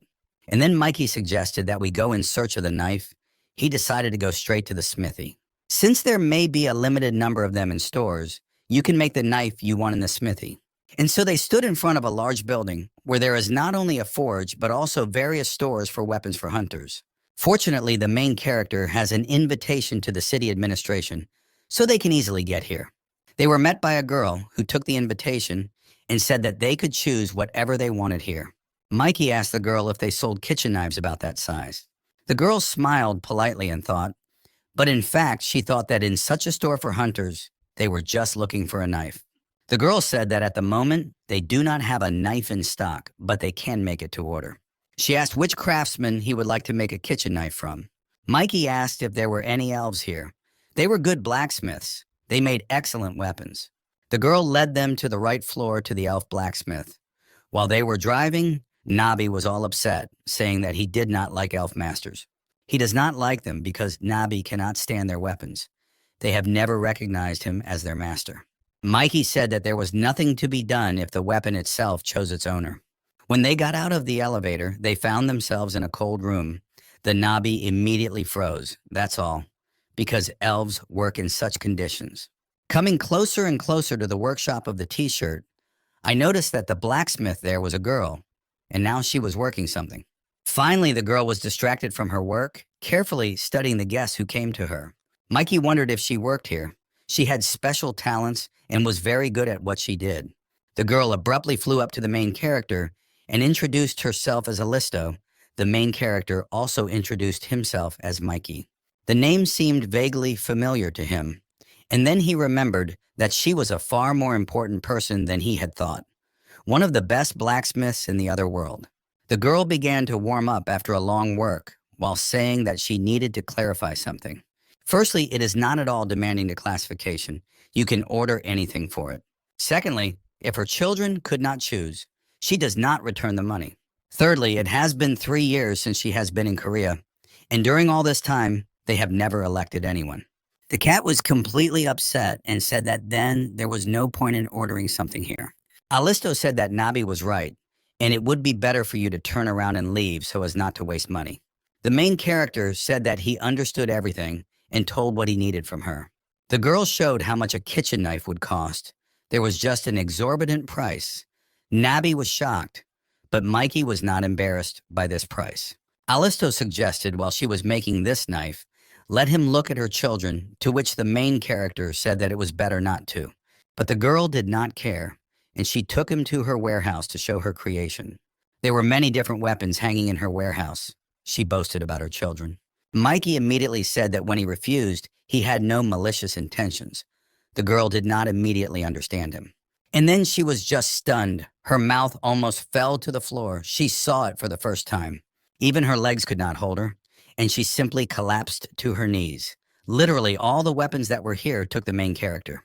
Once upon a time, in another world, Mikey also ended up in the smithy of the elves. They both boasted of their skill in creating weapons so that they would not perceive anyone.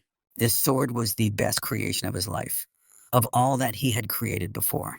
But here this sword just magnetized to the hand of the main character. They both did not expect this. The elf was immediately upset that this weapon recognized the other master so quickly. The second elf began to laugh at him. But this did not last long, because his shield was also magnetized to the main character. Mikey was happy about this because it turned out to be a straight set from a sword and a shield. And this was repeated as many as 6 times. So the elves called Mikey the killer of the elves' creations. Alisto hugged her most expensive sword, saying that maybe he would look at it again and not choose it. She called Mikey a womanizer. Mikey could no longer stand such an attitude towards himself and told her not to call him that. Then the girl finally guessed that this had already happened to the main character, and he had a lot of elven weapons. The main character said that he had about 500 elven weapons. She was just shocked by what she heard. She was completely discouraged by the answer, so she just fell flat on the floor. While she was depressed, Mikey decided to take all the weapons for himself. Some of the weapons were just flawless. The main character took a flaming sword, examined it. This sword was created with the help of magic and the spirit of fire. Hammer, which will easily improve your physical capabilities and increase the power of your blow. The golden pistols are Alisto's finest creation, and they might just suit Jonathan. And Mikey began one by one to put the weapon in his inventory. Then the main character drew attention to the gloves. They vibrated very strangely. Mikey realized that these gloves didn't choose him, but the one behind him. And it was Nabby, Mikey called the Fluffy to him, saying that it seemed that the gun recognized him. Mikey pointed Nobby to the gloves and said that he could try them on and try them out. Nobby was just delighted. He immediately reached for the handcuffs with such enthusiasm in his eyes. He was overjoyed. It was the first time that an elven weapon had accepted him. He put them on, and they sat down to him like cast. At last, at least something unusual had happened in his life. Alisto, all dissatisfied, forged a kitchen knife. For the main character, he took all her weapons to a single one. The main character sarcastically told her not to sulk at him, because they are now friends. Finally, having finished the kitchen knife, with a dissatisfied face, she gave it to the main character. Taking it in his hands, Mikey felt how excellent the quality of the knife was. Mikey, in order to annoy Alisto, said that he did not know how to use other weapons, but he would be careful with his knife. Also, the main character said that as soon as suitable owners appear, he will definitely give them away, to which Alisto replied that this is unlikely. But Mikey assured her that there was always a way to find an owner for each weapon. On this day, Mikey decided to hold a competition, as he had a lot of weapons. Nobby and Lisa watched what was happening with interest from the sidelines.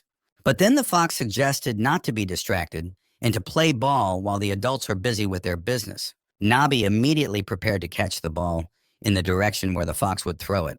She threw the ball to the side, and Nobby jumped after the ball to catch it. But as soon as he grabbed it, the ball burst, and from the explosion, Nobby flew up. All this was happening from the sidelines. Someone from the roof was watching.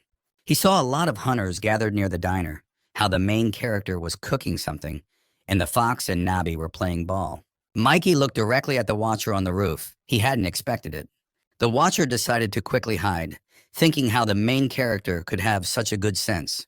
Mikey also saw the watcher trying to hide from his gaze.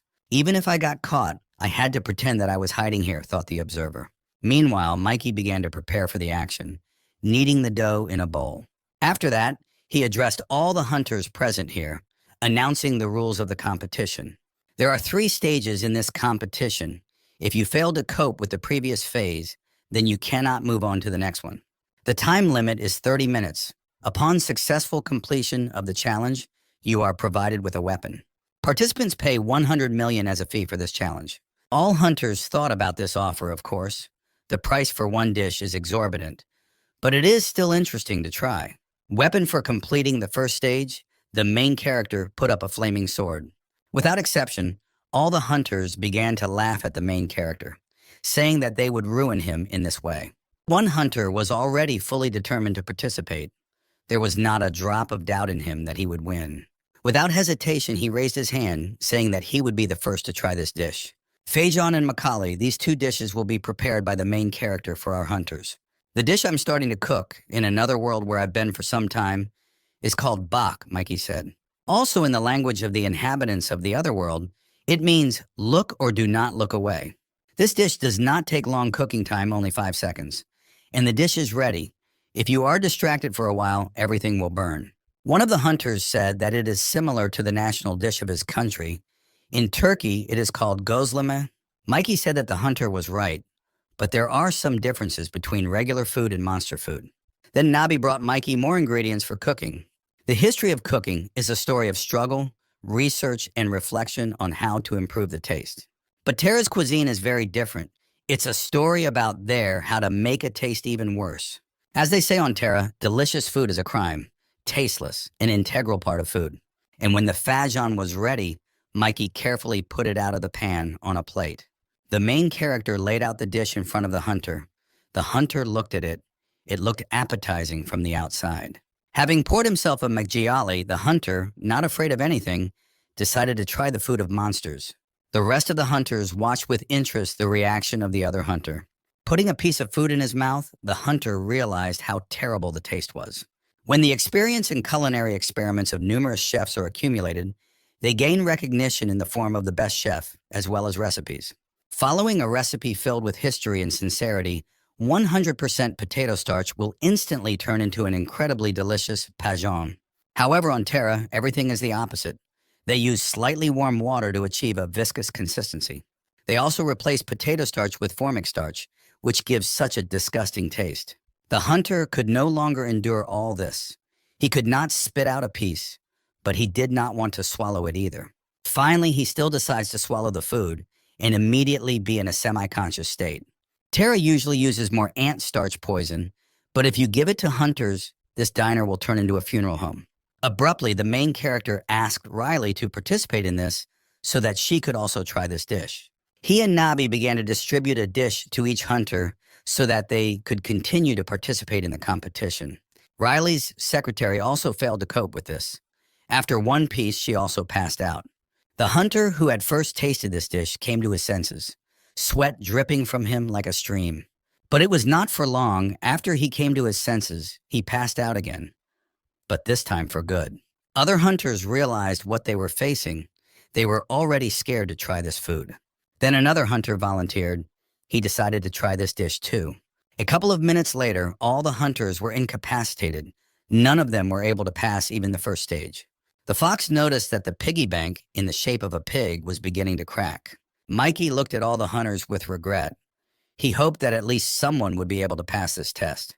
Mikey thought about the fact that he had taken the trouble to prepare a poison that would help them gain resistance to poisons. After all, on Tera, no matter how strong you are, if you do not have resistance to poisons, then you will not survive. Even the air on Tera can be poisonous, and if you don't have a gas mask, you'll die.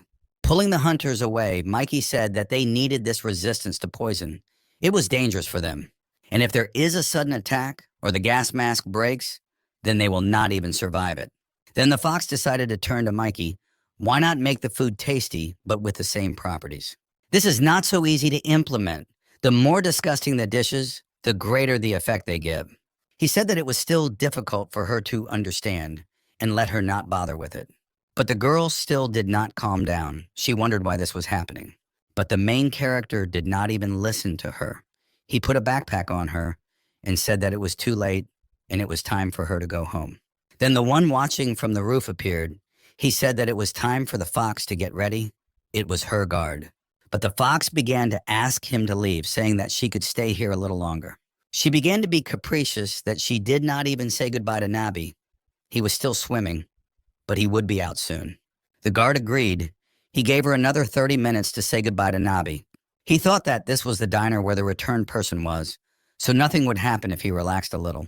Then he asked the main character if he could take part in this competition. The main character, without hesitation, said that of course, he was even interested in watching it himself. So he sat the guard at the table where the hunters had been sitting before and put the same dish. The guard looked at this dish. It looks appetizing, but he saw how other hunters passed out, already from one piece. Mikey asked why he wanted to try this competition, to which he replied that he just wanted to test himself and his abilities. For a long time, he had been consuming poison little by little to develop the skill of resisting it, but there had not been much success. The guard poured himself a majoli so that he had something to drink and prepared for the meal. As soon as he ate a piece, nothing changed on his face, as if it wasn't enough for him. But then after a couple of seconds, everything changed abruptly. Sweat flowed out of him. He turned red all over. But still, he did not stop and did not lose consciousness after the first bite. So he decided to break off another piece from this disgusting dish. Other hunters tried to eat this one in one sitting, but this cannot be done, so we will break off piece by piece. Let's imagine that I have a level of defense 3, and the Pajon has an attack of 100, the guard thought. It would be advantageous to strike 1 or 10, he thought about it. Of course, 10 beats will bring more benefits. You need to chew well and use the time to the maximum.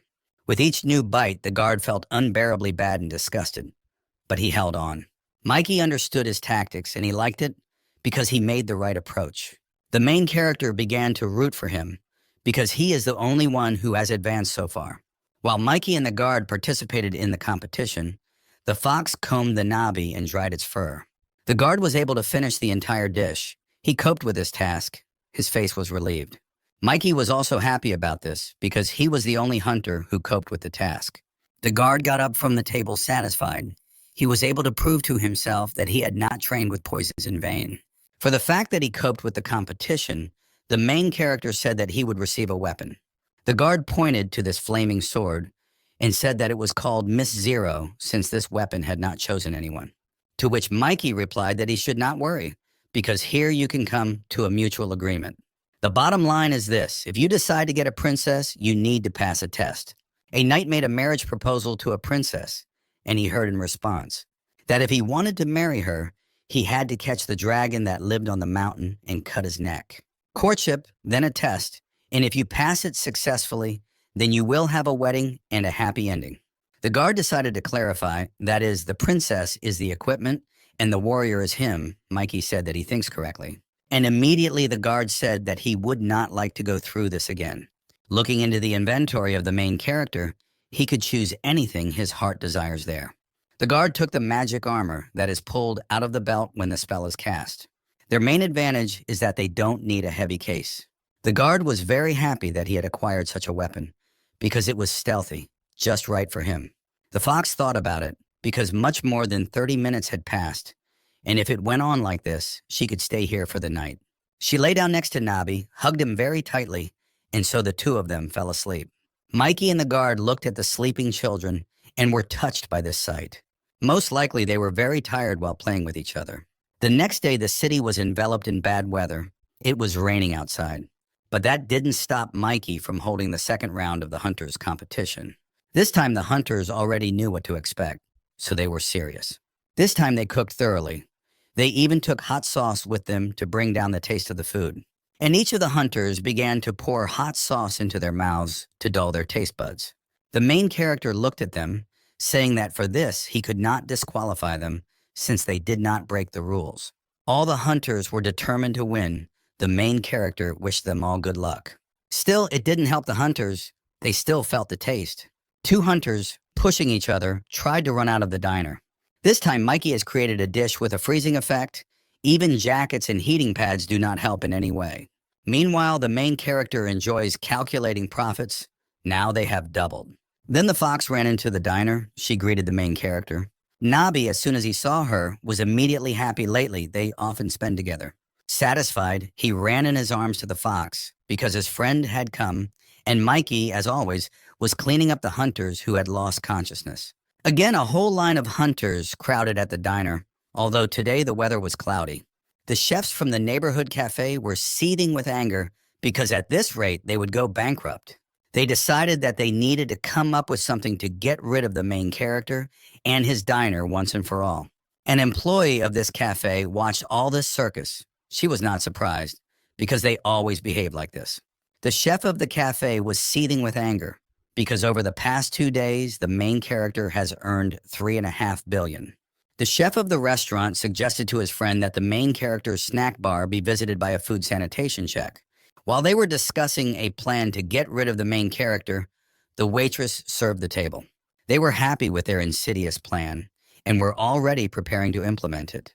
They imagined how they would get rid of the main character, and they laughed ominously at this. Then some guy approached them. They did not expect this and looked at him with satisfied faces. He tilted their heads to the table and threatened that it would be better if they did not climb on the main character. Because this diner is registered as a training room under the Hunter's Law, and if anything happens to it, they will be in trouble. The two chefs immediately said that it was just a misunderstanding and that they had nothing against this diner. The hunter slammed his fist on the table, and they were frightened by the surprise. They clung to each other in fear, and the hunter told them that I hoped they understood him.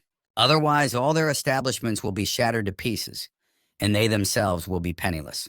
After these words, the chiefs simply ran away with their tails between their legs because they did not want to lose everything. The next day, the rain finally stopped and the sun came out. The weather began to improve. Riley was sitting at Mikey's diner, and Nabby was bringing her a menu to order something. She has already begun to be afraid of the main character due to the fact that he always forces you to eat tasteless food. She remembered what she had to go through after trying all these tasteless dishes, so she had no desire to continue it. Riley decided to order carbonara. As it was her favorite dish, Mikey immediately began to prepare the order. Then Riley noticed that the main character looked somehow different. She asked if he had gained weight. Everything was visible on Mikey's face. He had cheeks and a double chin. Only then the main character himself noticed that he had gained weight. He was a little nervous because of this. The girl said that just a week ago, he was not the same as he managed to recover so quickly. The main character thought about it. How he ate all this week, he ate only pizza and washed it down with cola. Riley immediately jumped up from the table, telling Maki that such a meal would certainly lead to obesity. Mikey said that he ate only 8 slices of pizza and cola. She was just shocked that the main character ate so much junk food. He also said that he ate the snacks that Nabby cooked. Now it is clear why the main character has such a sharp weight gain, because he eats a lot of junk food. Mikey was saddened that he could no longer eat various sweets. He cooked the carbonara as Riley had ordered and added dessert to it. Riley looked at her dish. It was large. She definitely wouldn't eat it at once. She also asked why he had given her a dessert she hadn't ordered. The main character was upset that he had gained weight because he was finally able to return home. He missed delicious food and movies so much. Not only Mikey has recovered, Nabby has also recovered with him. He is fed by the fox. Then he thought that he needed to lose weight and return himself to his previous shape.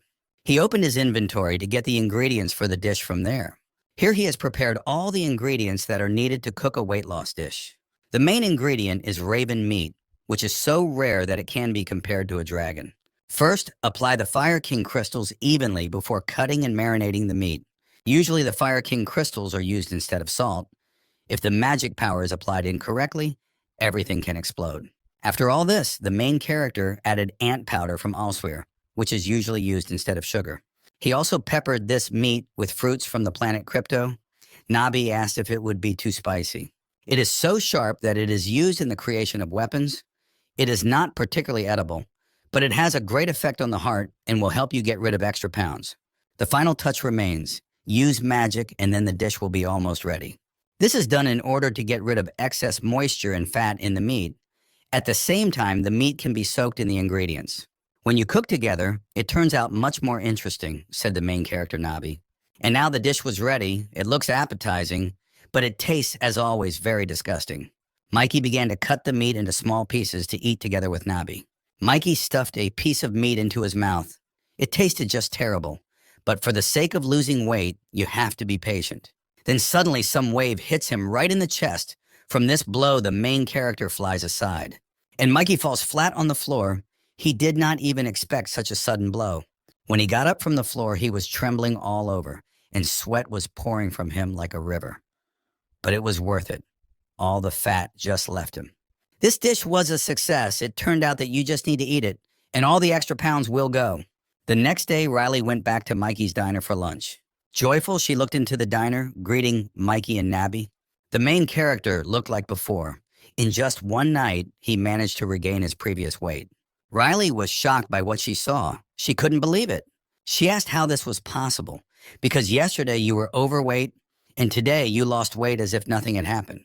What kind of magic was this, she asked, because she was also interested in it, to lose weight again in just one night. Obesity is an inveterate enemy of modern people and the source of all diseases. Few people worry about their weight and body. There is simply no such person who does not take care of his body. Then everyone immediately flew at the main character, asking him to cook this dish. They just ran over the main character, almost crushing him. Customers, interrupting each other, argued who would be the first to order a dietary dish. The main character has already thought how tired he is of them. They don't even allow him to insert a word. He immediately told these two customers that this dish was meant for hunters, and if people tried it, they would die. They were immediately upset and thought why, as always, the hunters were lucky. Then Riley got involved. She said that she was a hunter and she could try this dish. Mikey said that it was also impossible for her, since she was not ready for this dish, and for her, it would also be dangerous. Riley yelled that it wasn't dangerous before, and so she wanted to try it anyway. She clung to the main character, begging him to cook this dish for her. But Mikey insisted that she wasn't ready for it yet. Riley was upset by what she had heard, and that she wasn't strong enough to try such dishes. And then she decided to challenge this food, saying that it was imperative to prepare for this battle. She was happy with her enthusiasm because she gave hope to herself. The main character was surprised where else she could lose weight if she already looks good. To which she replied that she did not consider herself thin and she would not mind losing weight. She said that people like you would not understand anything because they just had to cook food and the excess weight would immediately go away. She also said that with this ability, he can eat whatever his heart desires and get fat. Mikey, in order not to argue with her anymore, stepped back and said that he understood everything. Meanwhile, Riley continued that she would defy this food, and sooner or later, she would be able to eat it. The main character thought that then he needed to make the food even more tasteless. The main character went to the kitchen, saying that he would serve food when regular customers finished their meal. Mikey thought, not that he didn't know what it was, but still, it was better to exercise than to lose weight at the expense of such food. On Tera, no one had such problems as obesity, because there, everyone was always on the move. Mikey wondered what he should do in this situation, just as Nabi walked past him with a tray. Then he called Nabi to him to consult him about what was happening. He asked if he knew of any gymnastics that helped to lose weight, to which Nabi replied that he knew any techniques. The main character stood up and said that since you know these techniques, then we need to train with them. He asked all those present if they were interested in gymnastics for weight loss. Ailoros, a versatile cat with a spirit of service due to its characteristics, often turns warriors into garbage. Even the secret massage technique is useless if you don't do sports. The Ailuras were given the secret of the gods. They received knowledge of the technique of gymnastics for weight loss. And so Nabi began to show how to do gymnastics for weight loss. All customers, including Lisa, began to repeat the movement after the cat. Gradually, the poses in gymnastics became more difficult, starting with light exercises, ending with difficult ones. Everyone was doing well, except for Riley. She could not keep her balance. Because of this, she was angry. Mikey watched it all from the sidelines, and it was fun for him to watch Riley shake like a bath leaf. The next exercise was easier, but because Riley was already tired, she was shaking all over. She wondered when this activity would end, because she could no longer endure. But then Mikey added fuel to the fire, who grinned at her.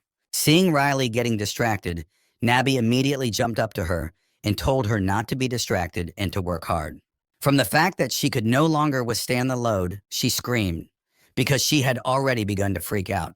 But then the final exercise remained. They had to stand in a plank. As always, the fox's guard watched this from the roof. He wondered what they were doing. On the same day, the protagonist's diner, there was a sultry heat outside. Cliff was sitting in the diner. He wanted to move on to the next step. Stop eating the medicinal porridge. It was time to try something else.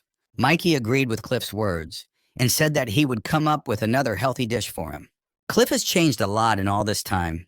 His face used to be sunken and pale, but now everything is much better. The main character was happy with the work done, but we should not stop there. We must continue to make a healthy person out of him. Then Mikey remembered that Jonathan was not with him, and he wondered where he was. Cliff replied that he had been taking a lot of rest lately. It looked like burnout syndrome. Cliff said that he often works overtime. He doesn't have enough time to rest, which is why he burned out so quickly. The main character agreed that the situation was not easy. Jonathan began to drive himself hard. In addition, he is in the 100th place. If something changes in the rating, then he will fly out of the ranking of the best hunters in the world. Mikey asked Cliff that he was afraid that Jonathan would still be depressed after his vacation. While they were talking, Mikey managed to cook the food he gave at the competition. Then the main character took out his phone and pointed it in the direction of Cliff, saying that he was taking photos of everyone who managed to eat it. The hunter broke off a piece of the food, checking how horrible the food was, and at a slow pace, he ate the dish. On the wall in the diner, there were already 2 photographs of those people who coped with this task. Cliff has chosen a new powerful knife. He is a lover of throwing weapons. The main character immediately found a board on which to check this weapon. Without hesitation, Cliff threw his new knife at the board with all his might. It entered as if with a point, right next to the protagonist's face, but he did not even move a muscle. Not a bad throw, the protagonist told Cliff. He knows how to use this weapon well. With a wave of his hand, he returned the weapon back to his hands. He liked this weapon, and the way it lies in his hands, this weapon is very light. Night, the house of the hunter Jonathan, he has a large 2-story house. There are many bottles of soju scattered on the floor. Jonathan got drunk today. He was lying on the bed, completely depressed. He was driven about his rating. And so, finishing the last drop of soju, he says that he is completely alone, no friends, no girlfriend. Having finished drinking vodka, he rolls over to the other side and stares at the floor, remembering Mikey, who returned from another world, saying that he was very lucky. He is just like some kind of fish, falls from the bed to the floor and rolls to another corner. He wanted so much to get into another world. If he was the same as Mikey, very strong, everything would change. With a psycho, he throws away an empty bottle. His nerves are now on edge, and he lies down on the floor, falling into a deep sleep. At the same time, someone's shadow appears in the prim. It was Mikey, and he thought Jonathan was drunk and wanted to be like him. The protagonist went into Jonathan's room and sat down on a chair, saying that he was weaker than he thought. He was also interested in what funny speeches he had heard from the drunken hunter. 9 years ago, when the gates opened and monsters began to appear, there were those who disappeared. And after that, 3 years later, the missing people began to return. They said that they had been to another world and had gained great power there. Public opinion about them varied, but mostly everyone was jealous of them, because those who returned were ordinary people before they went to another world. As someone who has been there, I would not recommend it, for it is just hell on earth. But since you want it yourself, I can arrange it for you, the main character said. At last, Jonathan woke up. He did not understand where he was. Everything was white. Then turning around, he saw Mikey sitting on a chair who was reading something. Mikey sat in front of Jonathan on a chair, holding a book in his hands. Jonathan, not understanding where he was, asked what was the matter and where they were. He panicked, telling Mikey to bring him back. He didn't want to be here. Usually when someone is summoned, it is the goddess or her right hand. But here everything was exactly on the contrary. Jonathan began to look around in fear, and he shouted at the top of his lungs that he wanted to return home and not stay who knows where. Mikey then said that he himself wanted to go to Tera and then be returned, to which Jonathan replied that it was the screams of a drunken man. He asked if he could go back somehow because he didn't want to go to Tera. He was fine on Earth. To which the main character answered negatively, because desires do not return in any way. Jonathan was surprised. He didn't want it to happen like this. But Mikey stood his ground, to quote what Jonathan said before he passed out. Jonathan began to think about it, but it didn't seem fair to him because it was the babbling of a drunken man. He snapped at the main character, saying that everything that was said when he was drunk did not count. Jonathan was angry at Mikey for performing the ravings of a drunken man. Since T-shirt sent me here, then he's covering my back, Jonathan thought. He got as close to Mikey's face as possible and told him to send him to Tera. Usually when people are sent to Tera, they are given some kind of abilities, so he asked the main character about it. and he was very glad that soon he would be given some kind of ability. Maybe it would be some kind of divine weapon. But Mikey interrupted his fantasies and said that he would not give him any abilities. Jonathan was shocked. He said that if there was an opponent on whom the cheat would not work, there would be a terrible ending. Jonathan exploded at what he heard and said that it was not fair not to give abilities by sending them to Tera. No cheats worked on the Demon King. If the cheats worked, then the gods would deal with them themselves. Mikey pushed Jonathan away from him with a book, telling him that it was better for him to develop from the very beginning. Now the situation is much better than before. The more you were a hunter and have experience. The floor under Jonathan's feet abruptly disappears, and he begins to fall into Tera. Mikey watched with a satisfied face as Jonathan abruptly disappeared from his field of vision. And Jonathan flies like a rock down, cursing Mikey for everything he did to him. The protagonist wished him good luck in surviving in another world before disappearing completely. Mikey did give Jonathan abilities, the written and spoken language of Tera, which allows him to see the state of his development.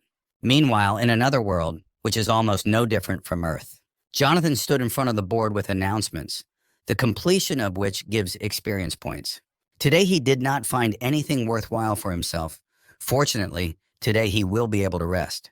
Then his acquaintance, his name is Ralph, comes up to him. He asks Jonathan if they will go to dinner. Still the same dining room that the main character had at the beginning of the story, it seems to be popular in this world. For lunch they ordered legs of lamb with various fruits. It looked appetizing. But it tasted the same as Mikey cooked the tasteless food. Jonathan was already used to it. Meat smells like rotten socks and fruit smells like sewage. I don't know how to eat it, Jonathan said. This lamb steak has a decent effect, the best remedy for restoring endurance and muscle training. At this point, Jonathan could not stand it anymore and shouted that food is not about effects, but about taste. All the visitors of this institution immediately looked at his shout. Ralph said that it would be better if he kept this opinion to himself. After tasting the local food, I now realize that Mikey is a very good cook, thought the main character. Then a window floats out to Jonathan. It says that an urgent quest has appeared. Jonathan asks his friend what this meant, to which he explained that this window pops up when urgent tasks appear. But he did not let Ralph finish, because he had already decided that he would take part in it. Adventurers are divided into two types. Some become the chosen ones, while others become the chosen ones. Jonathan decided to check something else with Ralph, to which Ralph said that he needed to give him something in return. He said that he would like 3 chewing gums, and then he would share the information. Jonathan agreed to this, and he asked what was the difference between the chosen and the non-chosen. Ralph said that the biggest difference is the quests, the ability to easily grow by accepting quests and receiving rewards from the gods. You become chosen according to certain criteria if God has called you directly, or if you have been brought by God's representative. Mikey could then be God's representative, Jonathan thought, or he could be God himself. Ralph wanted to take the gummies, but Jonathan hadn't given them up yet, to which Ralph said there was more. There is also a hidden condition. You can attract God's attention to yourself, and then you will become the chosen one, but with a delay. Then Jonathan remembered that in the virtual reality game, he had no problem finding hidden conditions. Most likely it would be the same here. Ralph was shocked. He said, if so, then it is quite possible that you will become the chosen one. He also wondered if there was a way to find out which god sent this quest. Ralph said that there is. You need to look at the engraved seal in the lower right corner and ask the priest. Jonathan went to the palace to the priest to ask who exactly had sent him this quest. The priest said that it was the first time he had seen such a seal, so he asked the oracle for help. This quest was sent by the god of sword, victory, and strange cuisine. Jonathan was glad to find out which god sent this quest. If this was the god of victory, then it was Nika, Jonathan thought, and then she would help me win the fight. But then he thought about the next task. What strange food means. The priest said that he did not know such a god with 3 specifications. Then Jonathan remembered, if he had equipment, he wouldn't need to carry everything on himself. And so, gathering his thoughts, Jonathan said that he could complete this quest. He walked out of the priest hall and was about to complete the quest as soon as possible. Meanwhile, in the great and beautiful Pantheon, which was on the brink of an abyss, the main character was standing there studying a manuscript where all the gods were mentioned. There was also his name. He was the god of the sword, victory, and strange cuisine. He was at the 98th level among humans. The first part of Mikey's new name is Sword. It proves that he has reached the highest level of sword proficiency. God limit level 198 at 199, a new name appears. After long adventures and fights, Mikey reached level 200 and defeated the Demon King. And then the second name, the name received was Victory. The god of the sword must be a good swordsman, and the god of victory cannot lose. The main character was glad that there was no such person who could defeat him with swords. Who would have thought that his third name would be a strange food? Even Mikey himself did not know about it. After arriving on Earth, he thought that his cultivation was over. However, this continues to happen when he feeds someone. With a blissful look, the main character lay down, saying that it was good that he continued to develop. Growing up, feeding other people strange food, it's good that I became the owner of a diner, the main character thought. When he opened the book, it was written that Jonathan had completed this quest and received the inventory, and he was doing well, Mikey thought. Then he remembered that he had forgotten to refuse to issue the item. Now he would have to give Jonathan the item. Meanwhile, Jonathan, not pleased with his god, said that he had done everything but did not receive it. He was very angry with his god for not keeping his promises. And then suddenly a sword flies right into Jonathan's face. He hits him very hard, so much so that Jonathan loses consciousness and lies next to his item. Before all this, Jonathan was running away from a crowd of angry people who were trying to kill him. He knew that if he was caught, he would be finished, so he ran without stopping. A maddened crowd ran right at his heels. Everyone looked at Jonathan with anger. Winter Ghost Festival, catch ghosts, get green onions from them, cook them, and eat them. And if you defeat the ghost captain, you'll get a rarest rank ingredient. A chance is given to try the tracks of the winter ghost. The battle was in full swing. Humans and ghosts were fighting each other, and Jonathan slipped between them, trying to attract as little attention as possible. Then the ghost legs appeared right in front of Jonathan's eyes. After all, he could not slip through unnoticed. This ghost, seeing the hunter, raised his sword to take his life. But Jonathan became invisible. The ghost became confused, and he began to look for him everywhere until he passed him unnoticed. And finally, he was standing in front of a rare S-rank ingredient. All that remained was to pick it. And with a bloodthirsty grin, he snatches this ingredient. Now he can use it. As soon as he gets what he needs, he immediately runs away from the battlefield because he has completed his task. After receiving his item, Jonathan lovingly hugs him, saying that he is his friend.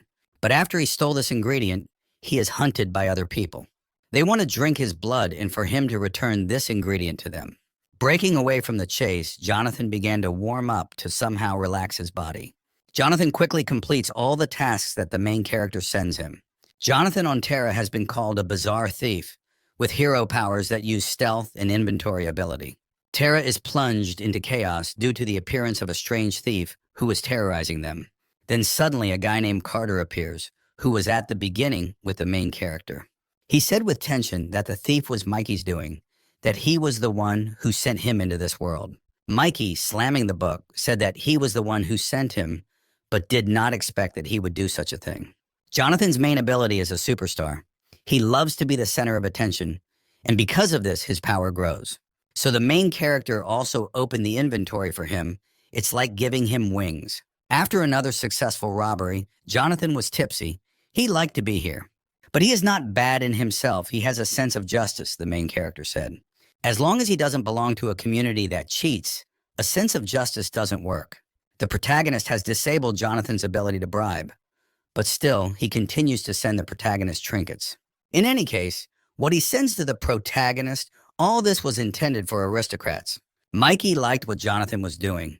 He even had a crazy idea to steal the king's treasure through a quest. But then Carter came up to him, looking at him intently, and saying that he had better not be up to no such thing. Mikey said that these were just thoughts, but nothing more, and also said that he could deal with Jonathan. Without hesitation, Carter decided to stop the riots caused by Jonathan and sent his incarnation to him. While Jonathan was rejoicing at the loot, suddenly someone appeared behind him and hit him with all his might. He didn't notice it until the last moment, but it was too late. The hammer hit Jonathan on the head.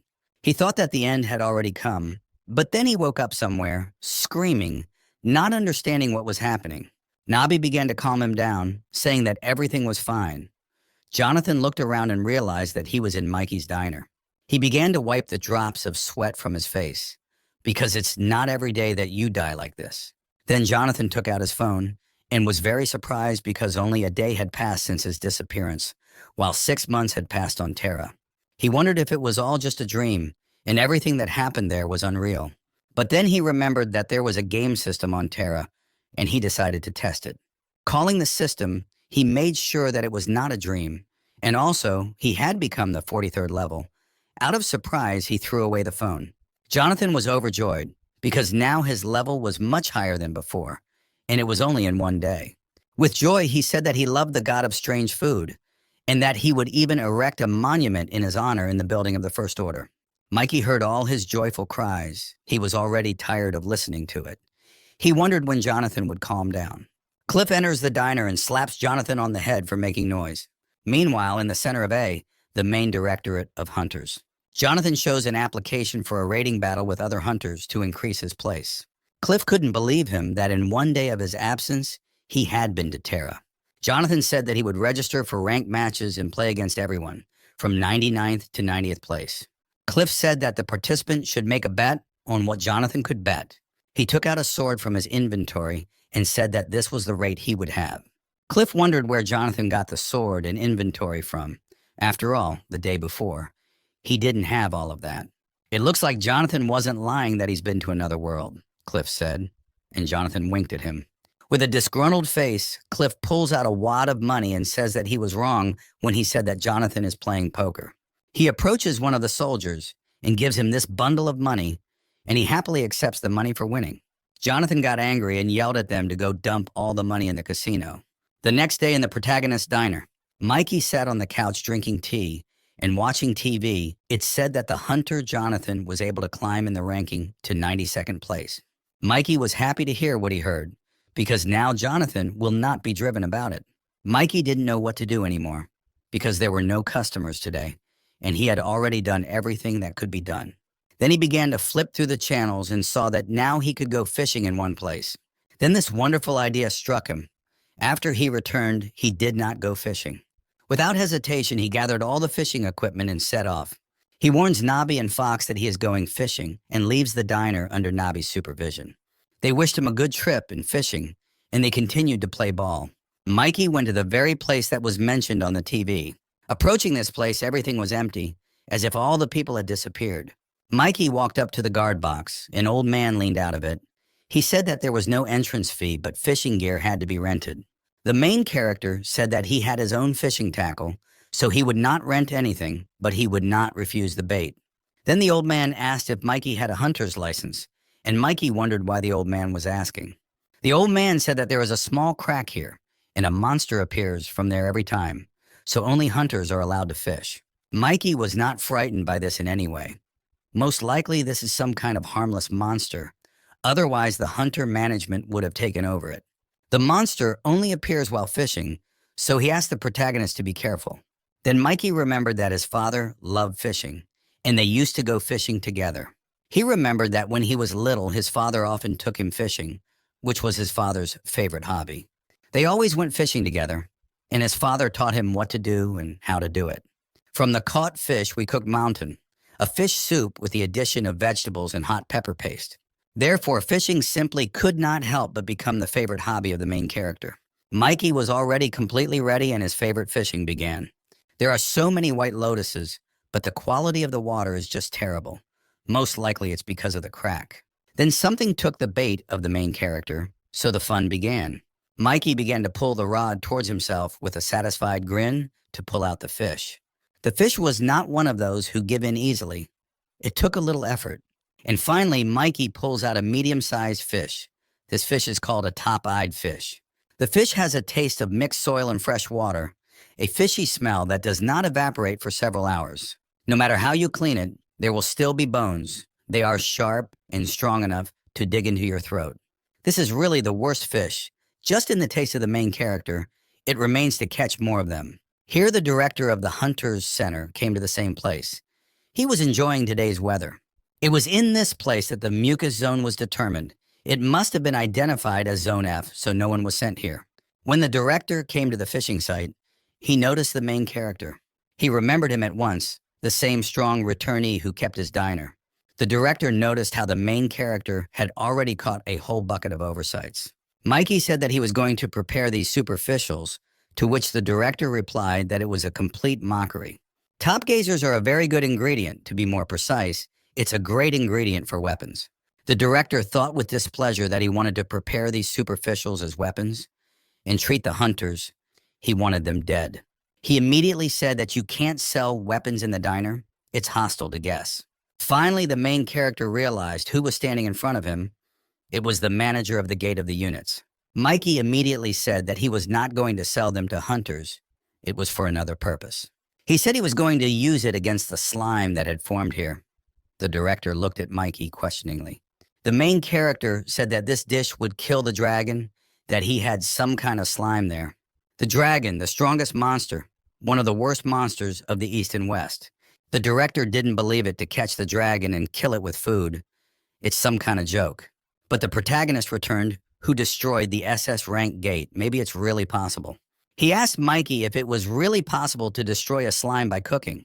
The dragon uses a lot of magic, but it's all nothing special. The stronger he is, the greater his greed and lack of self-control. And if you lure him with something edible, he will immediately fall for this trap. In the same way, Mikey defeated the Demon King's right hand by killing him with food. The headmaster wondered if it was a dragon. Couldn't it eat anything? And Mikey replied in the affirmative. But everyone has their own threshold that cannot be passed. They just gave them a lethal dose. The director was shocked by what he heard, the fact that food can have such powerful effects. The main character said that in the same way, he wants to deal with the smiley. The director decided to help the main character in catching top lookers and then in cooking food, weapons. So he also began fishing with Mikey in order to catch the right amount of fish as soon as possible. Nectar and ambrosia are foods symbolizing immortality and the dish of the gods, by eating which even people could become gods. Among the strange food, there is also such a dish, a deadly dish that kills even the gods. It is called Ragnarok. However, what he had been cooking before was only an imitation. The cooking method was complex and the ingredients were not available. But even an imitation was enough to send Kylius to the next world. That if you make a Ragnarok from fresh fish, it will make a powerful weapon that Mikey will call a destructive oversight. So the whole day had already passed in catching these oversights, and the evening slowly began to come. They've already caught enough top-eyed people for Mikey to start cooking his dish. As the director recalled, there used to be a lot of different fish here, especially carp were found here. After catching a fish, he brought it to his manager, and he prepared him a soup of divine taste. The director said that he was the best cook in the country, since no one could cook him better. Mikey said he hopes he can taste his dishes, and so they began to prepare powerful weapons from the caught top eyes. The director noticed that there was no firewood, and the fire had somehow caught fire. Since he says that this dish is literally a weapon, does that mean that it is made entirely of magic? The recipe for the destructive top-eyer is to put a lot of clean top-eyed in clean water. Season all this with salt, pepper, and soy sauce to beat the nasty taste of the fish. Then mix everything well while the water is boiling to completely remove the unwanted smell and taste. And the final touch, use the magic of Ragnarok, a dish that kills the gods and creates those who surpass them. The main spells are fire, eternal life, and death. Those who eat Ragnarok die forever, burning in a bright flame. And they are reborn again and again. Having gone through this process, the original body is destroyed and a new one is acquired. This will all happen if you can endure this unbearable pain. I'm not sure if even I can stand it, and if it's still from a fish that doesn't have any buffs and buffs. Meanwhile, mucus appeared from the crack. It was deep at the bottom. It was a biological weapon created by scientists on the planet Hernia. But everything did not go according to plan. This biological weapon broke free. Absorbing everything in its path, the scientists who created it were the first to be destroyed. And then it consumed their entire world, leaving not a single living creature behind. Now this slime has moved to Earth and also swallows all living things that it sees. Since he had been in this lake for a long time, he had nothing to absorb. But then, in his field of vision, he came across what the main character had prepared. Without thinking twice, the mucus swallowed this dish because it swallows everything it sees for nutrition.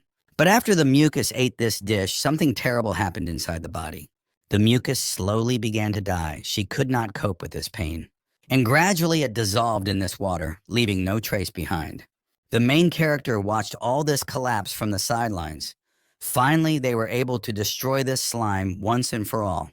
Then they wondered if this mucus was really destroyed. They would have to make sure of it. To be convinced of this, you need to enter this crack and see everything for yourself. Going inside this crack, the main character was surprised by what he saw there. In this place, a huge mass of this mucus was scattered all over the ground. It was clear that it was lifeless. The main character passed by a large dead mucus carcass. He was surprised at how large it had reached. Here the main character experienced a familiar feeling. Is it really a level increase? That is, this world is Hernia, which was destroyed by this slime. Apparently, there were no strongest hunters who could cope with this. The main character began to look around, saying that this slime single-handedly brought the world to such a state. Mikey decided to check the soil of this land. Surprisingly, it was of very high quality to grow something here. Mikey decided to keep this land for himself. No one needed it anyway, and he was the owner of the diner after all. He left his mark on the ground so that he could move peacefully between the worlds. And as quickly as he entered, he left this world, back into his world. In the main office of the Central Department of Hunters, everything is already on pins and needles in the morning. The headmaster is glad that they were finally able to destroy that slime. The scientists working in this corporation wanted to know a serum that could kill the slime.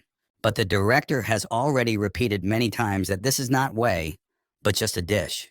The scientist asked what kind of dish it was and what its recipe was. Maybe they could do it. To which the director replied to them the entire recipe for cooking the Overlook, and that it takes magic. Then Cliff entered the office, saying about the main character that now the director will change his mind about him. The headmaster said he was wrong about him, and now he understands why Cliff said that about him. Cliff said that of all the people he knows, the branch manager is one of the three he trusts. In second place is the chairman. The director agreed with him that the chairman can be trusted. If the chairman and the main character collide together, then they will all not survive the war between them. The headmaster approached Cliff and said that he didn't want to know anything about Mikey now. He didn't want to know.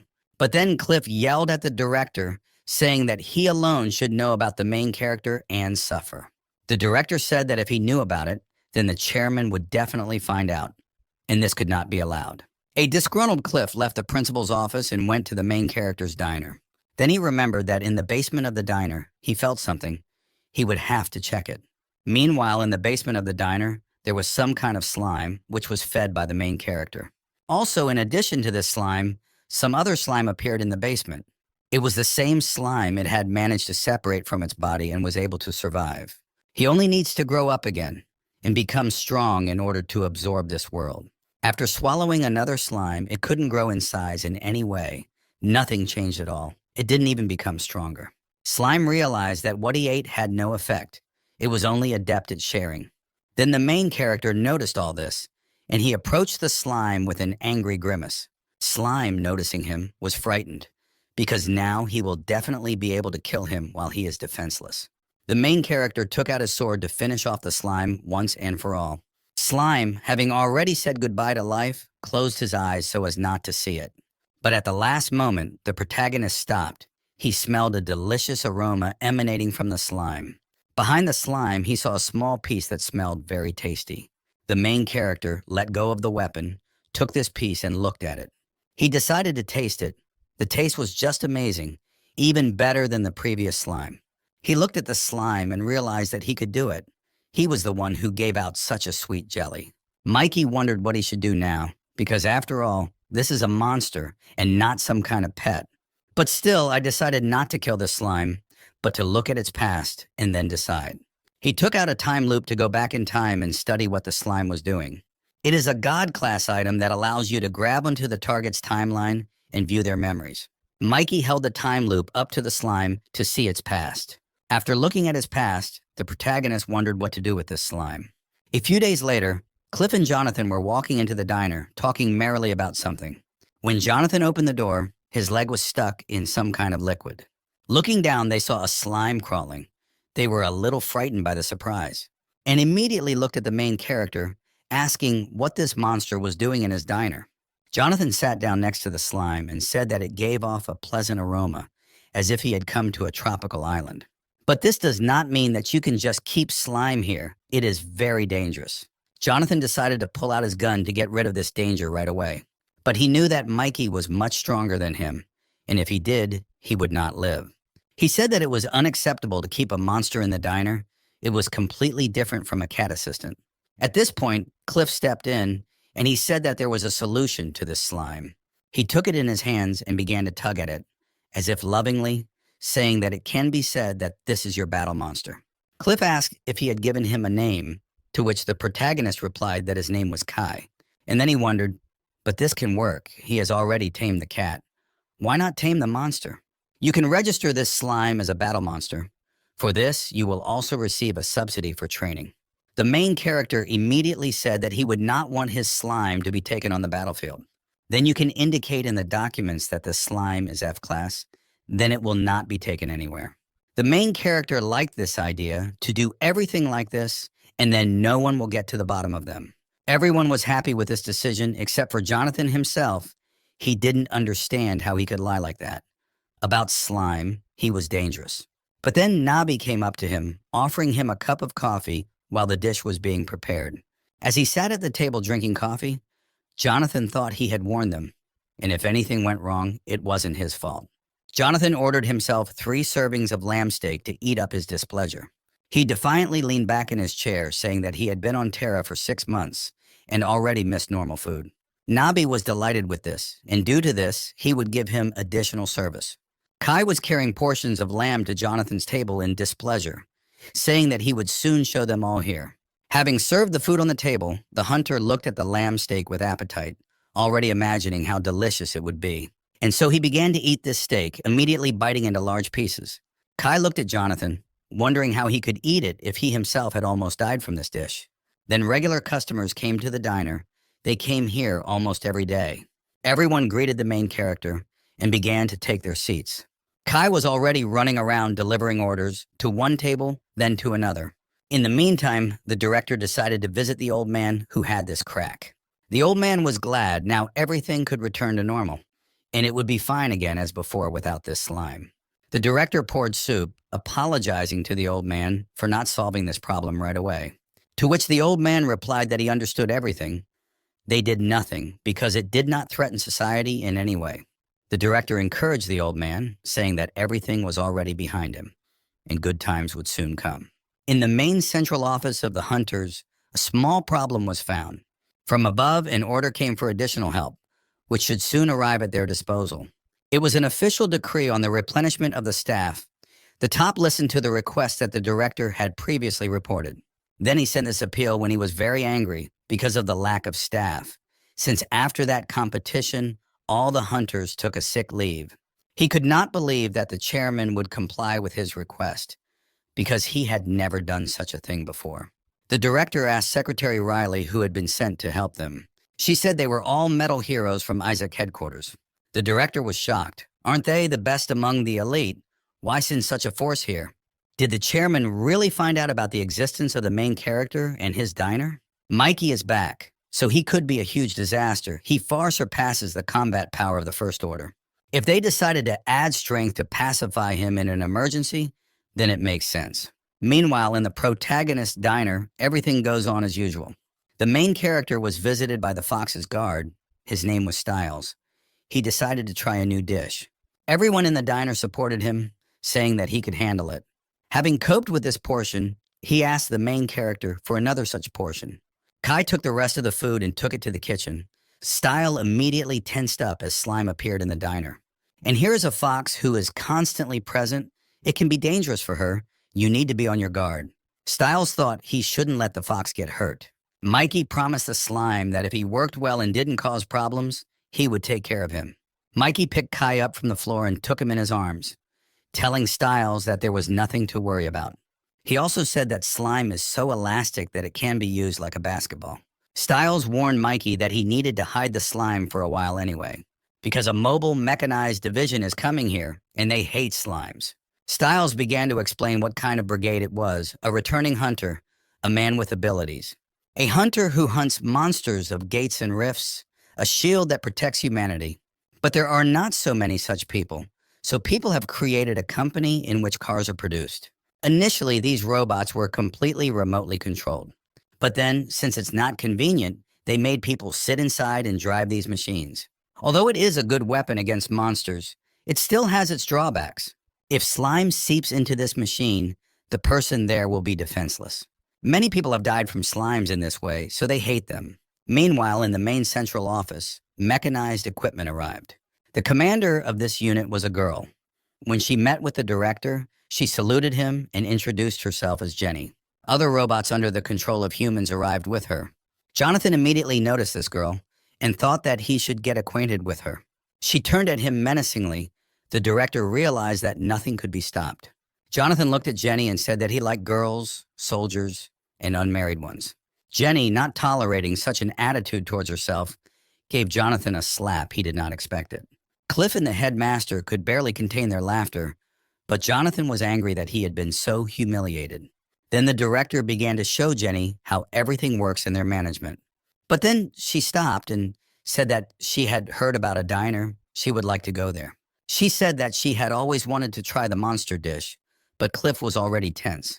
Cliff said that the food there is very tasteless, so he would not recommend going there. She said that if there was any slime in there, she would love to try it, which made Cliff tense even more. The director began to say that recently the owner had just killed a slime and there would be all sorts of this food. Cliff, in a doomed voice, told the headmaster why he had advised her to do this, since there was real slime in there. The headmaster and Cliff began to argue about this, why Cliff hadn't warned him, and Jonathan didn't care. Jenny has already approached the main character's diner. She impatiently wanted to try a slime dish. So she went into the diner and immediately looked around the room. At the entrance, Nabi met her, telling her to come and sit down in any vacant seat. Nabi played well, greeting this girl. And what about Kai? How does he do it? Kai sat in a corner and was shaking all over, barely restraining himself from taking on his usual form. Jenny took the menu and began to look at it, choosing a dish for herself. Then she turned towards Kai, saying that she had heard something gurgling. Nabi immediately began to distract her, saying that slime dishes were only served for dessert. Meanwhile, Kai returned to his former slime-like form. After Jenny had placed the order, Kai returned to his human form and went to deliver the order to her. Taking a tray of food, he ran to Jenny's desk to give her the order. As soon as he gave it to her, he moved away from her a little, and while she was not looking, he took back his image. Then, as if nothing had happened, he began to wipe the table next to her while she ate her dish. She had already finished eating and was wiping her mouth with a napkin while she was satisfied with everything here. Until Kai approached her, taking the rest of the food, she felt it. She looked at Kai with a menacing look, realizing who was standing in front of her while Kai was very frightened by her gaze. With trembling hands, he took her plates, and in the meantime, she turned to him, saying that he was a slime. Nabi immediately came to his defense, and out of fear, Kai returned to his original body. Jenny was not deterred. She took the knife from the table and was ready to pounce on the slime. And then she began to remember how they had once fought with those slimes. The city was almost destroyed. There were very few of them left, and the slimes kept advancing and advancing. For example, a slime was able to get into the cabin of one of her comrades. The guy was screaming in pain and calling for help. She tried to help him, but it was too late. The slime had completely consumed her comrade. Then the main character intervened in all this. He said that this is a knife for cutting a tonkatsu and not to use it as a weapon. For a while, she was distracted from the slime and turned her attention to the main character. Mikey understood her perfectly, as Styles told her story, and why she hates slime. But there's also a story to this slime as to why it became the way it did once it devoured a child. However, this slime was special. During the absorption, it was able to take over the knowledge and characteristics of the object it had eaten. Gurnia scientists recognized its value and caught it to study, but deep inside sat the essence of a young child. The main character found out all this when he looked at the past of this slime, so he felt sorry for it. The main character approached Jenny and told her what she decided to do with his child. Jenny looked at the protagonist questioningly, repeating his words that slime is his child. Mikey said that he is already an officially tamed monster that he reported has some kind of problem.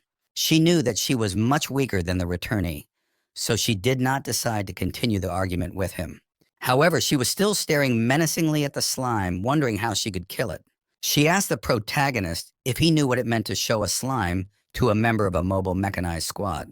To which Mikey replied what it means to attack a tame monster In the presence of the owner, you want to kill it, and that I turn a blind eye to this. He said that he had already turned a blind eye to her rudeness twice, but there would be no third time. Jenny said that she was the commander of a mobile mechanized squad, and that it would be difficult to do business with them if there was such hostility. Already Styles began to show gestures for her to stop, because quarreling with a returnee is suicide. She had no choice but to give up, because now it really wasn't the point. She apologized to the main character for behaving so tactlessly.